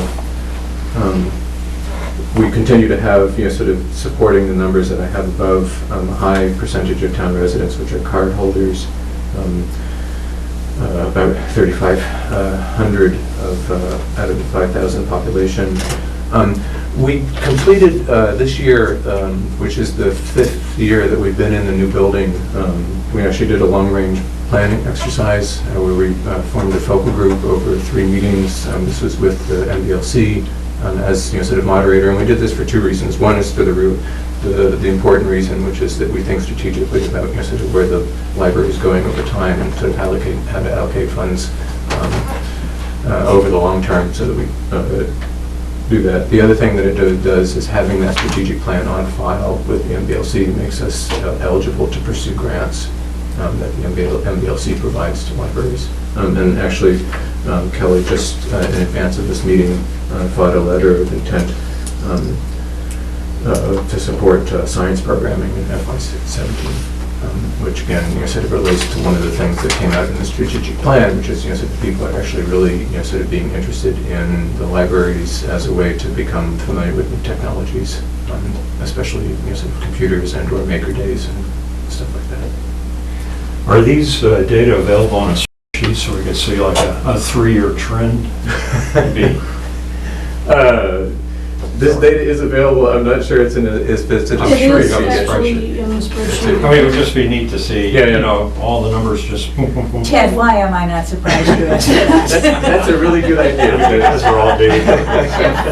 If you look at mass.gov/MBLC, and you will find a tab called Library Statistics where it's all kept for every I've city been in poking town. around there today. Yes, haven't you? And You can get lost in there. Yes, you can. You can not only look at our statistics, you can compare ours to towns the same size. Yeah. Okay. That has more data than you want. Oh, yes. You can massage that to How your do heart's what's content. the- how do I get? to- Mass.gov/MBLC. Yeah, that is. Okay. Massachusetts Board of Library Commissioners. They're the ones who Yeah, keep but all even of then, our when you get to statistics. that. Oh, I know, it's a pain. They do not have data-friendly, people-friendly databases. Like getting lost in the woods, I mean, yeah, I've been here. Okay, so let's get to the, fill out the next form. to the main event, which is the FY17 budget proposal. So you've had time, presumably, I hope, to look over our proposal. Basically, sort of there are big areas where we spend money. We spend money in staffing, which is keeping the building open and accessible the hours that we're open, so that we can let those 19 people an hour come in. We have books and materials, which is the reason that people are coming in addition to the programs. And then we have, basically keeping the building open. We have very little part of the budget is discretionary. That has been going, we've proven that aggressively in FY12, and we haven't added to it since. The first bullet here, our CW Mars assessment is actually up quite a bit this year. It's up about 8.4%. From 11K to 12K. That's the network's assessment of our costs distributed, based on a formula they have for all the network components. Overall, there's been a big increase this year, and the reason for that has been that the state has cut back on funding for libraries, and so those costs, basically funds that used to fund the network from the state are now being funded by the constituent members, and that's us. It's a cost over which we have no control. I was going to ask if there's something in the Absolutely formula no we could control. dial. Yeah, we've actually looked at it. We actually, given that it's not, sort of within our control, we actually took a brief look at what it would be to be part of a different network, for example, and whether that would, offer us any advantages. We didn't get very far in that just because the transition cost is so large. Basically, the network is the one that maintains the database of all the materials that we have. All the books are labeled. And would have to be relabeled. And would have to be relabeled. We don't think we're to that stage where sort of the costs would justify a change, but it's something that we're keeping in mind tracking. There's the next item is that the one that I mentioned earlier, which is that the CW Mars is now including a mandatory charge for ebooks. We've separated that out from a budget item.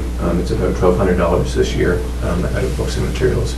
We will probably pay more than that in ebooks and materials over the course of the year just to support the increase in use. Do we have any input into how many ebooks are bought? Because my research tells me that an ebook costs more than a paper book. It does. And $20 for a traditional book and $50 or $60 for an ebook that can go away. I mean, I don't know, a time off switch or something, and it goes, it's gone. And so somebody else is making the decisions and we pay for it, or? Well, there are a couple decisions. One is the content, sort of, which is sort of what is available, what people want to read, what's available. I thought your comment was going to be, I go to the ebook store and I can't find the books that I like. That's a different problem. We have control. We have some control in that. So Kelly's, sort of actually, one of among the people who are selecting the ebook. Yeah. The question you asked is a good one, which is, sort of from a. If you want to reduce everything to numbers, right? Why do I buy an ebook versus? Well, first of all, 40% of our customers are, there's a 40% increase in ebooks. So the customers are, our users are actually getting something we think out of the ebooks, and they're actually using them. And does it justify increased sort of cost? I'm not sure. The other thing which we can do with the ebooks that I'm not sure, that was a lot harder to do. Actually, we probably have done it with the hard copy books, is just keeping track of the number of actual circulations, versus sort of the time that it takes to actually sort of store something and then remove it from circulation. Actually, so Kelly, within our network, Ted mentioned a number sort of different between cost of ebooks and. It is true, because you're paying for a license, not for the product itself. I see. Right?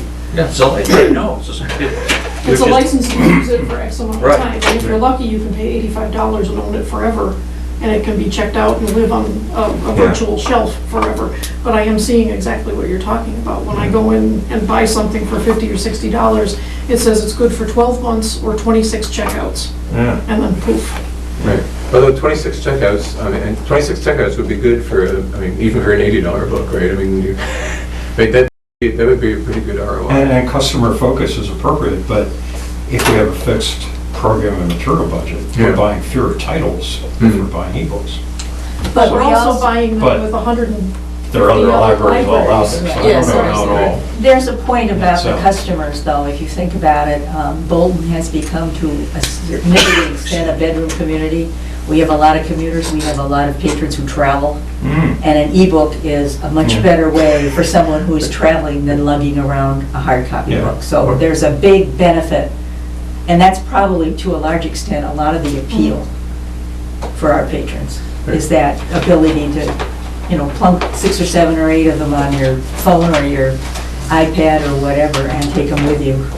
And that, I remember lumping hard copy books to China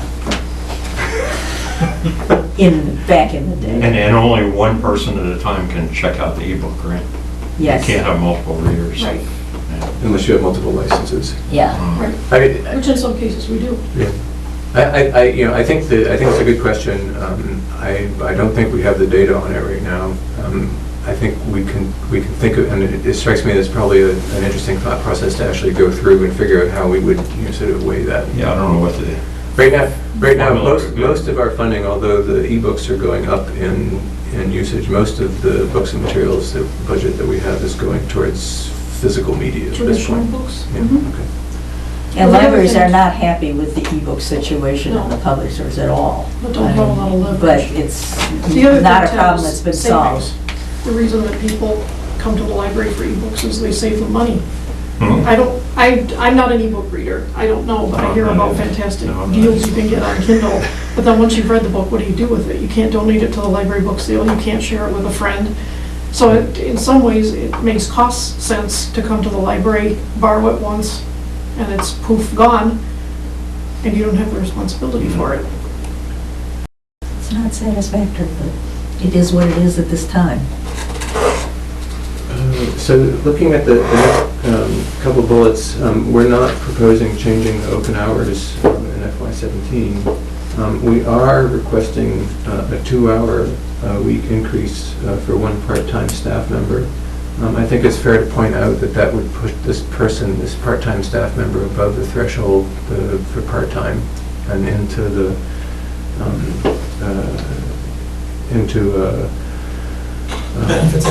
benefits eligible position.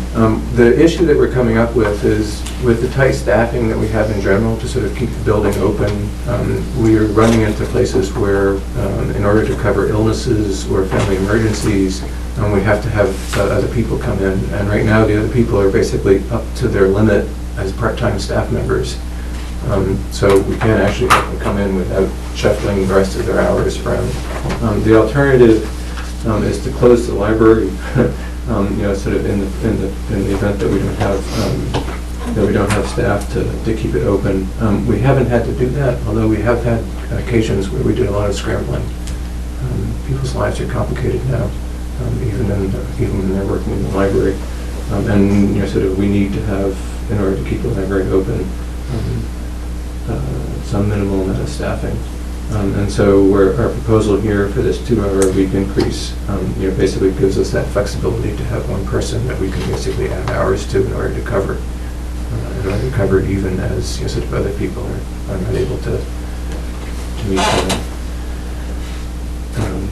to come in exactly when we had planned.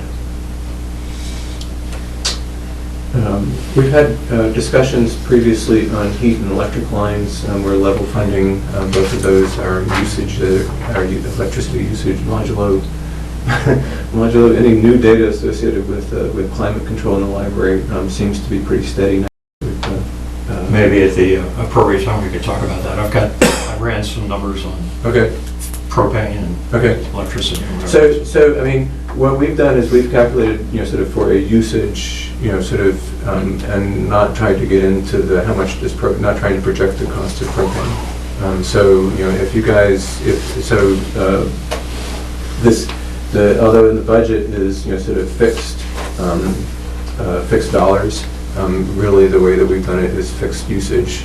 If you guys run the numbers on propane or electricity from a townwide perspective and think that, sort of propane electricity is coming in 10% lower, then it would be reasonable to reduce this number by 10%. Share tonight or even stop by the library and get the details. Okay. Thank you. Okay. Very great. Good, thank you. Let's see, all the lines are calculated reflect averages of actual expenses over the last budget cycles. And then finally, the last item here is that the books and materials line is calculated to be 17% of the total budget. The guideline is between 16 and 19% for libraries our size. Several years ago, some of you recall, we were at the higher end of that. We're now at the lower end of that. We still have some leeway in terms of staying within the guidelines. But again, sort of the books and materials, e-books and materials are the reason people come. The primary.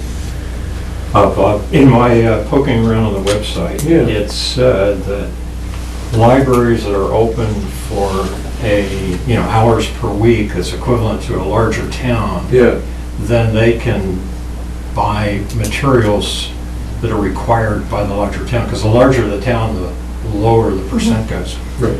And it's by I guess a request. I don't know if it's a hard request to get on it or not. But anyway, it's 16%. It's only another percent less. Right. Because I think we're open hours equivalent to the minimum for a town of 10 to 15,000 people. Right. And so then, we're paying all labor and whatever, so they give us a break on the book part. Right. I don't want to position us as saying that we're at the minimum, because we're not at the minimum. No, you're we not. could be at 16%. Okay. But Would you being consider open hours, 16%? We have in the past considered lowering it. But it's not something that one sort of just decides one day that one's going to reduce sort of the primary reason for coming in, books and materials by 1% or so. No, I just hear all those people at the town hall meeting in the back of my head saying, how do we have a lower spend? Yeah. Again, right. There were concessions made years ago, though, Yes. that number. Right. I think we came to a happy, an agreement. An acceptable agreement, okay? It was acceptable, yeah. Right, you're right. I think, and just to, Give and take. right, I think, sort of at the time, sort of the issue was, sort of the overall spending, for the library. And the challenge to the trustees was fit within an overall, sort of thing, which was, I think, would have taken the book spending down to 16%. The agreement that we had with Advisory at the time was, rather than having Advisory micromanage the budget, that we would sort of seek to go to that total. And what we did was that we didn't cut the books and materials as much as we could have. We didn't bring it down to 16% in order to maintain. And we took, that was actually when we took the staffing cut out of the Make up the difference. the young adults. Right. So basically, we played around a little there. As we look at this year's budget cycle, and as you guys look at that, that would be a model that I would hope that 16% again. Sort of it is available according to sort of the guidelines. But in terms of managing the budget, that's one of the things that we take pretty seriously. And we haven't asked for that half position back, though we would like to. Yeah. But because budgets have been so tight, we have not pushed for that. That's true. So refresh my memory, you folks came in midway through last year. Yeah. There was it someone went out on maternity leave, and you came in, so tell me where that status is. Is the person back? Oh, she's Or- back. Okay. Absolutely. All right, so that was just a temporary. That was a temporary. And there was Transfer, yeah. a plus, Right. okay. Right. It was a post-baby leave. Yeah, which, Yeah. let me stipulate for the record, I'm absolutely okay with it still. I just wanted to make sure that I was, Yeah. No, we can't pay a temporary person out of the personnel budget, so that's why it has to yeah, come that's right. It Yeah. has to come out of a different. Right, exactly. I think this town is not used to dealing with maternity leaves. So that's the summary for what's in the budget. I think it's worth spending a little bit of time on what's not in the budget that you guys see in front of you. So the Friends continues to be a vibrant contributor to the library with $3,500 in museum passes, $350 for a weekly newsletter. We have a $300 donation for movie licenses, and then $7,000 for programs and supplies. So one of the things that you'll see, one of the things that you won't see in the discretionary part of the budget is a big budget for programs, despite the fact that we do a bunch of children's and adult programs during the year. And one of the reasons for that is basically that's almost all that funding is now coming from the Friends. Now, where are the museum passes? They're not in the budget, or they are? That's from the No. Friends. They're from The Friends pay for The it. Friends pay for it. Yeah. Okay, but are they in the line item 5580? No, no. No. According to the website, they should be. They put books, e-books, museum passes, There's a separate place for that. and To they, put- no, they count them as, If I fill out the forms, Tim. There's a place to put what the town spends on books and materials and what comes from other sources, and we put that in other sources because it comes from the Friends, and then it all is added together to make the expenditure for books and materials. okay, it does go into books and materials then? Officially, yes, Yeah, but it is broken out by who pays for it, okay. just to be It clear. can be a gift, and the value of it is counted as books and materials. So then, this number that we're actually looking at here should be less than the percentage. So you are, you, Okay. No, because you're looking at what the town pays for, what somebody other than the town pays for. Right. So And this is what the town percentage- pays If for. this percentage is... For what the town pays. And it's the town's commitment to the library. So if the total percentage is 17%, we should see a lower percentage here because somebody else... no. No, No. no, The no. guideline for the You're state, getting confused. the guideline for the state is that 16% or 17%, is basically the town's contribution. You can spend additional, if you have donations and stuff, you can get additional funding. The state, the MBLC does not want to be in the business of discouraging towns from spending money by encouraging philanthropy. So philanthropy is in addition. It's an addition benefit. It doesn't decrease the 16 or 17%. Let's talk offline because I have You don't think that's other true? information. Oh, okay. Okay. May I be part of that? Sure. I think you ought to be. I just don't want to do it. We received about $7,300 in the fiscal year 15 for state aid. This is not a guaranteed amount every year. It's something that I actually expect to get smaller over time as the state cuts back. Nonetheless, we spent it, and we spent it on basically miscellaneous items that again don't appear in your overall budget. We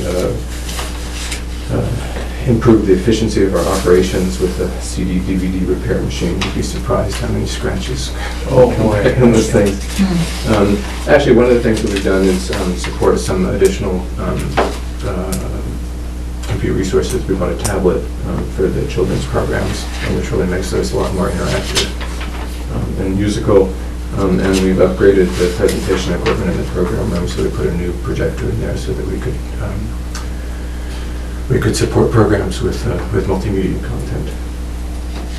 We also take advantage of the town's strip program with 2 seniors a week providing services that offset what would otherwise be employee jobs. So that's the summary. So a couple of questions that I have. Sure. Looking on this sheet here, the FY16 number of CWMRs from 11,261 to 12,202, and then you're breaking out the 1221 for the ebook component. Correct. So, and I'm seeing here 12,202, so it's, the 12,202 is the total number, and then within that, the 1221 is the ebook component? No, No, we tried to keep, last year, Apples and last year, the CWMR's assessment did not include any ebooks. So the 11,261 does not include any ebooks. The 12,202 does not include any ebooks. Okay. The ebooks are included in the books and materials line, further down. All right, books and materials, so the 60... As they should be, that's why we put them there. All right. So the 1221 is inside that 6990 number. That's correct. Okay, all right. Yep, good question. Integrated, yeah, that's where it should be. Okay. And so, just looking back, so do you guys recollect, so purchase of services on 15 was 14,185, and then that was actual 15, and then approved 16 was 10. So it's just been kind of jumping around a little bit, 9,900 and... I can answer that. Yeah, Brad. please. The 14,185 includes the transfer that went in for a sub when we were looking for a new children's librarian. Right. So Okay. Right, so that's why it's under actual. Yeah, I looked at that too, and I said, Alright. we have never paid that much for CWRs. That included the transfer that we did. Remember when we had? Yes, no, I do know, yeah, because I was trying to, all these other software Right. programs, Right. they just Yeah. consistently Yeah. ratchet up year Right. over year. I'm like, how is this program Right, kind of No, bouncing? there was something like $4,000, don't quote me on that, but that you transferred in so we could do the Mhm. sub under purchase of services. Okay, And then we gave it back to you in a return of wages. That didn't Same get year. spent. Yeah, and like that wage number is smaller than that. If you go up there, it goes from 177 down to 150. Actual, yeah, the actual up there. all right. So that was question number one. And then the other, so the additional, and thank you for commenting, the additional 2-hour request per week would then push this person into a budgeted position. So is that assumption included in the salary wages numbers that are showing here in the requested budget? Or Yes. okay. yes.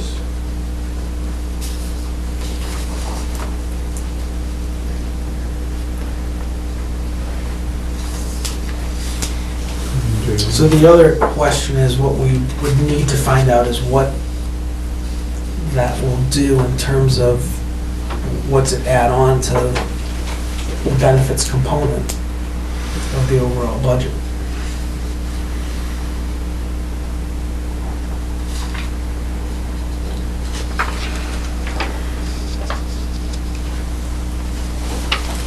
So, I'm sorry, can you guys just go through a little bit more about that? Because that's a, Yeah, it seems, you know, that, I hear what you're saying, I mean, this is, you're thinking, what the hell's the big deal? And actually, No, 2 I- hours, I- We right? understand, we understand. No, we- And at the same time, you're jockeying around to try and make it happen. But then the bigger thing is, I mean, I have sat here going, So let's go back to the problem that we're trying to solve, Yeah. not the solution. The problem we're trying to solve is we basically reduce the staffing level to, you know, sort of a minimum staffing level. So if someone gets sick, we can scramble around. If 2 people who are supposed to cover on the same day get sick, we have to move 2 people into that slot. yeah. Those 2 people are already scheduled, and they're already scheduled to 18 hours a week. And so we can't move them into that slot for logistic reasons. They plan to be off that day because that was their day off. That's one reason. Or for numeric reasons, which is they can't have 2 more hours that week because 2 more hours that week puts them over the 18 hours that they're Yeah. already, you know, sort of working.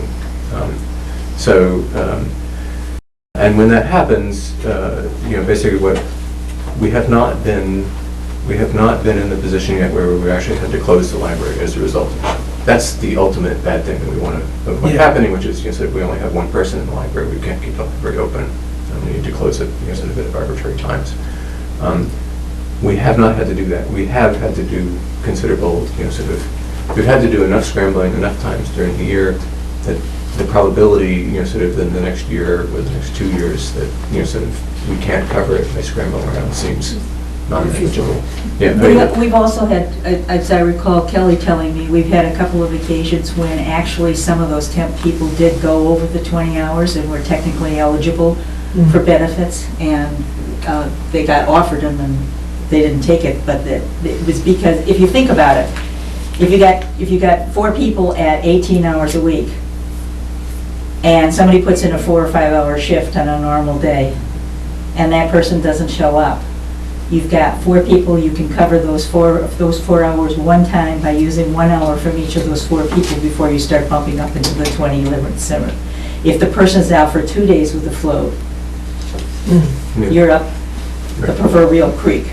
Yeah. So that's the problem that we're going after. We did have an opportunity here with an employee who is more flexible with the time, and so if if she had more hours available to her, she could actually cover these particular items. So Stan, How many hours? I think we're only budgeting at 20. At 20. Yeah. But it's one of those things where if she could do more, we wouldn't worry so much Right. that we're not going over a set. If we needed to cover 2 hours a week, so the budget for 20 hours a week, and we would expect over the year, it would basically end up being very. And if somebody's not coming in, they're not getting paid, so that money would be used for the other person. Right, it's the benefits issue that It's really. the benefits issue. It is the benefits issue, and we've From the right. town budget. And we've gotten into this by, basically having a bunch of positions which are right at, a limit. So Stan, my question is, one, we're getting held to the fire on literally week by week on a benefit eligible situation here. And then the other question is, to what degree could, they're utilizing the strip program for 2 seniors, what degree could that be increased to open it up to other seniors? And that could potentially fill this. So I'm going to keep the 2 issues separate. Okay. We take advantage of the strip program, and if we had more volunteers, I think we would find places to use them. We're reticent, extremely reticent, to include those volunteers as primary library staff. They're not trained as primary library staff. They're not even employees, right? They're volunteers, and the responsibility for the building and that capital investment basically goes with, we think needs to be with paid library staff. Plus learning the systems and, Yeah, I was just, It sounds nice, but to your point, Bob, it's probably not practical. Yeah. But wouldn't the benefit eligible component be looked upon over a year? Literally, someone goes over 20 hours in one particular week and they suddenly get triggered as a benefit eligible situation? Yeah, I don't know how that works, but we'd have to ask, actually, Donna would have been good to ask whether it gets triggered for just that hour, or I don't think she's that strict about it. or does it get triggered for the remainder of the year? I don't know how that works, I don't know. I don't know that's a good question to ask. The benefits for an occasional hour would not be terrible, but right. If somebody got pushed up. Well, we're gonna give you an hour's worth of health insurance. Yeah, well, so you damn well better get sick. My wife is an advocate. She has a state pension statement that comes in every year because she worked for one of the state universities.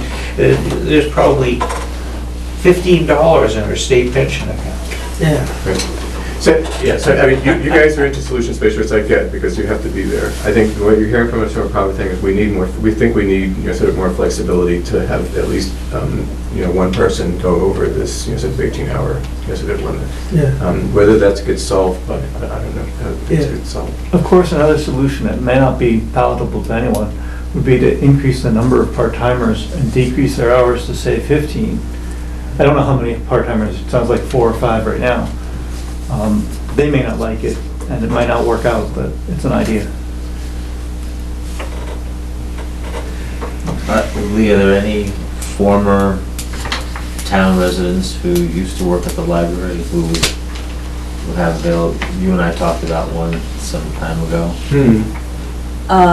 I don't know. I mean, I know there's still residents that did at one time work at the library, but whether they would be available or interested, or even if they're actually still in town, I don't know. Yeah. I mean, that may be one thing to explore, you know, if they're retired or not working or something like that. You know? Most of the part-time, well, most of the employees have not been town residents. Right. I know of at least one. Yeah. Why does that matter? They're local. And if they're not doing anything, then, you know, if they need to be called upon, they may have availability or they may be interested. My take on this, my Yeah, I initial defer to reaction is Kelly on that. it would be difficult. I mean, I used to have someone who worked only 4 hours a week. And by the time she was gone for a week and she'd come in and sit down and do her 4 hours, she'd forget everything she knew. There were other issues there too. That could have been the person. I can say that with the turnover we've had lately in circulation, it takes the full 90-day probationary period to really get a good grounding on our systems and our policies and dealing with the public, and it's not something that anybody can just really drop into and then a month later or 6 weeks later, drop back in and pick it right up.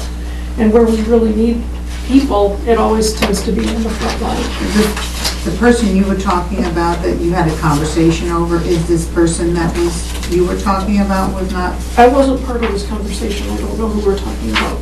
Did you say you had discussed the particular person in town? No, there's a former town resident who worked at the library. Now it's just that one particular individual. And that's not the person you were talking about? No. Oh, no, I'm not talking about long ago. I'm just saying that to do this job for 4 hours or 6 hours a week, it's hard to drop in and drop out. But this person has worked at the library previously, Yes. so they are experienced. Is she That's here? better. Yeah. No? Yes? Oh, I didn't know that. Yeah. So I think, I think there's a couple issues here, right? You know, so we're sort of looking around the solution space, which is cool. I mean, I think there is, I think we, as I would say, you know, sort of primary responsibility for the library ought to be a paid position. I think just as a, being responsible for the sort of town's property, that gives us ability to set, you know, sort of requirements that goes along with it. I think, you know, whether there might be a specific situation, you know, where a person became available, I don't know. I mean, it would be highly fleeting, right? I mean, I'm not sure that I wouldn't want to establish that as a policy, just because it would depend a lot on, you know, sort of circumstances, which may or may not, you know, sort of stay around for a while. On the question about whether we could reduce, you know, sort of, you know, reduce everybody's hours and, you know, sort of hire a new person in. I mean, there's overhead in Kelly's time and in the overall staff time to having, you know, sort of more people. It may look better on paper. I think from an operational perspective, it would be. Well, I think for morale, it would be a little challenging. Yeah. I'd be concerned about losing a couple of very long-term employees that we don't it like. is, Right. again, it's all, work. yeah, I mean, it's just, Yeah, we. yeah. Yeah, we. So- Against the cap. No, Nobody's the answer. and you guys, you know, this has been, I think I mentioned this last year, I mean, this has been very helpful, and you came in with a lot of information, and, you know, from my standpoint, I'm okay with everything that you guys have presented, except for this one issue. And I'm not saying no, but I just want to get a better understanding on what additional is it going to add. You know, I can do some quick Yeah, and math actually- and figure out an extra 2 hours per week in terms of cost, but Right, I so wanna the- so- know so what the that ex- right, does. the extra 2 hours a week is included in the budget. Yeah. And the It's thing already that- there. And the So thing that it's we the don't have any benefits control of, issue. and I would expect sort of this pushback, which is we don't see, I mean, I don't understand as a library trustee, we don't see the benefits package. That's. Yeah. So we don't know what the money is. Yeah, so I wanna just try and get a better understanding of what it would all Okay. mean. That's good. You agree? Oh, definitely. Ted, your thoughts on this? Oh, yeah. Alright. I think that's a good question for Donna. Yeah, I do too. yeah. And in particular, if they're, I mean, getting back to the problem and what options, I mean, Well, exactly. I would hope if the answer was, sort of, no, we can't add a full-time staff, that there would be alternative, and here are alternatives to sort of solve the Exactly. problem I'm that are hoping- approved, and that we can rely on. Yeah, with her expertise, I'm hoping that maybe she can come up with something. Okay. So, yeah. Any other questions? The state aid that we get, does that flow into the library bucket, or does it flow into general funds, or? It's like, what, $7,400 or something? It's a library state aid bucket that's separate. But you get, does it flow into It's not general. this? Or So is there a minus number? It's on it? a town account, actually, it flows into the general fund, but the only people that can spend it are the trustees. That's the way that it works. So this check for $7,000 went to the general fund, and then we, for those items that I just mentioned this year, we approved spending out of that fund. Okay. So it's earmarked for the library. It actually has its own I'm number, just- it's not general fund. Okay, it's not general fund. So we're not taxing people twice for? I mean, No. If your budget is 400 and whatever thousand, Yeah. that's what it is. That's what it That's is. right. That's correct. And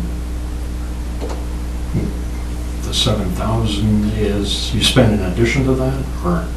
Yes. Well, it would be hard, I mean, you're not, So your budget is really more than the 411 then? But it's not coming from the town, it's coming from the state. Right, right. It's still a spend. That doesn't show up in the text. true, Ted, but right on that front, I would think that then they're building their budget based upon a state aid number, which who the hell knows what they're gonna I get, understand, yeah. right? But it's sort of like. It's not reliable. some We don't of our spend it other until we line know it's items. natural Yeah. history, because it is only. We don't spend it till we get it. And that's also one of the reasons that we did this sort of strategic plan over the year, was actually to figure out sort of a rational way to sort of spend that money.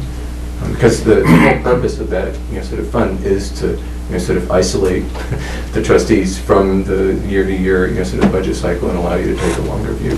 Yeah. You may have mentioned, how is that spent? How is it allocated? So right now, It's in this chamber. we're doing it as a way to improve IT support. So we bought an iPad. This is the second bullet under the other sources of funding. Second bullet. So the back of that, Oh, at the okay. bottom. CD, DVD repair So it varies from machine. year to year. depending on- One-time expenses. One-time expenses, where after this, after this sort of recent strategic view, it's become clear sort of the types of expenses that we want to target sort of over time.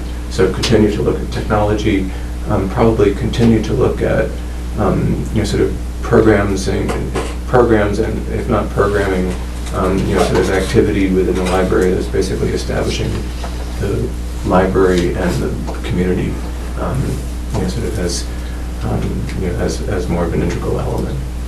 So.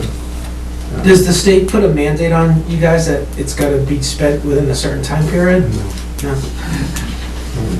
Just in terms of history, so at one time, we had earmarked, those funds as contingency for the building plan, which if you recall, at the time, typical buildings were going over budget, and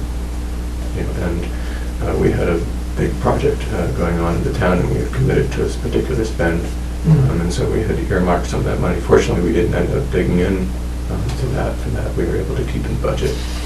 But we've now shifted sort of the thinking around that spend to more on sort of strategic long-term spending. And for things that we wouldn't be able to do otherwise. Yeah, no, It's like the grant money. Mhm. When you get a grant, you can do something that you really would like to do, but you can't do it in your normal budget. Because as you know, there's no fat in our budget. and you don't know if it's gonna come the next year. That's right. You don't want to have. Yeah. And we don't know whether it'll work, right? I mean, Well, no, exactly. I mean, there was just, I remember a very prestigious hospital in Boston built their operating budget around, donations. Oh, And yeah. Donations Didn't show up. Didn't show up because they received their money from Madoff. There was a problem. So, no, yeah, I mean, it's good that you're not baking that, aid into, regular numbers in the budget. Okay. All right, so, yeah, I'm okay with everything. This 2 hours, we just need to do a little more work on. Okay. All right. And you'll get back to us? Yeah. Well, I'll meet with you on energy and Sure. share what I know, which could be wrong about the components of the. I think you books might and get, periodicals. educated on that one. Well, I had some pretty good sources. No, I'm not saying you don't, but Yeah, we should get to the bottom of it, definitely. there's some confidence on their side of the house. I might try and listen in on that. It'd be interesting. More the merrier. If I were to take an ebook out, is there a time limit the way there is with a regular book Yes, off your shelves? 2 weeks. 2 weeks. And you can't renew it. Ah. The audiobooks you can renew, actually. Right. Yes, I have. Audio, audio, I'm sorry, I was thinking of regular books. Right. Regular ebooks you can't renew. You can just put yourself back on the list to get it again. I just don't read that fast. For the grand tomes that I like to read. It's true. Then you better stick with hard copy. All right, well, thank you all. Thank you. Thank you. Have a Thank nice you. evening.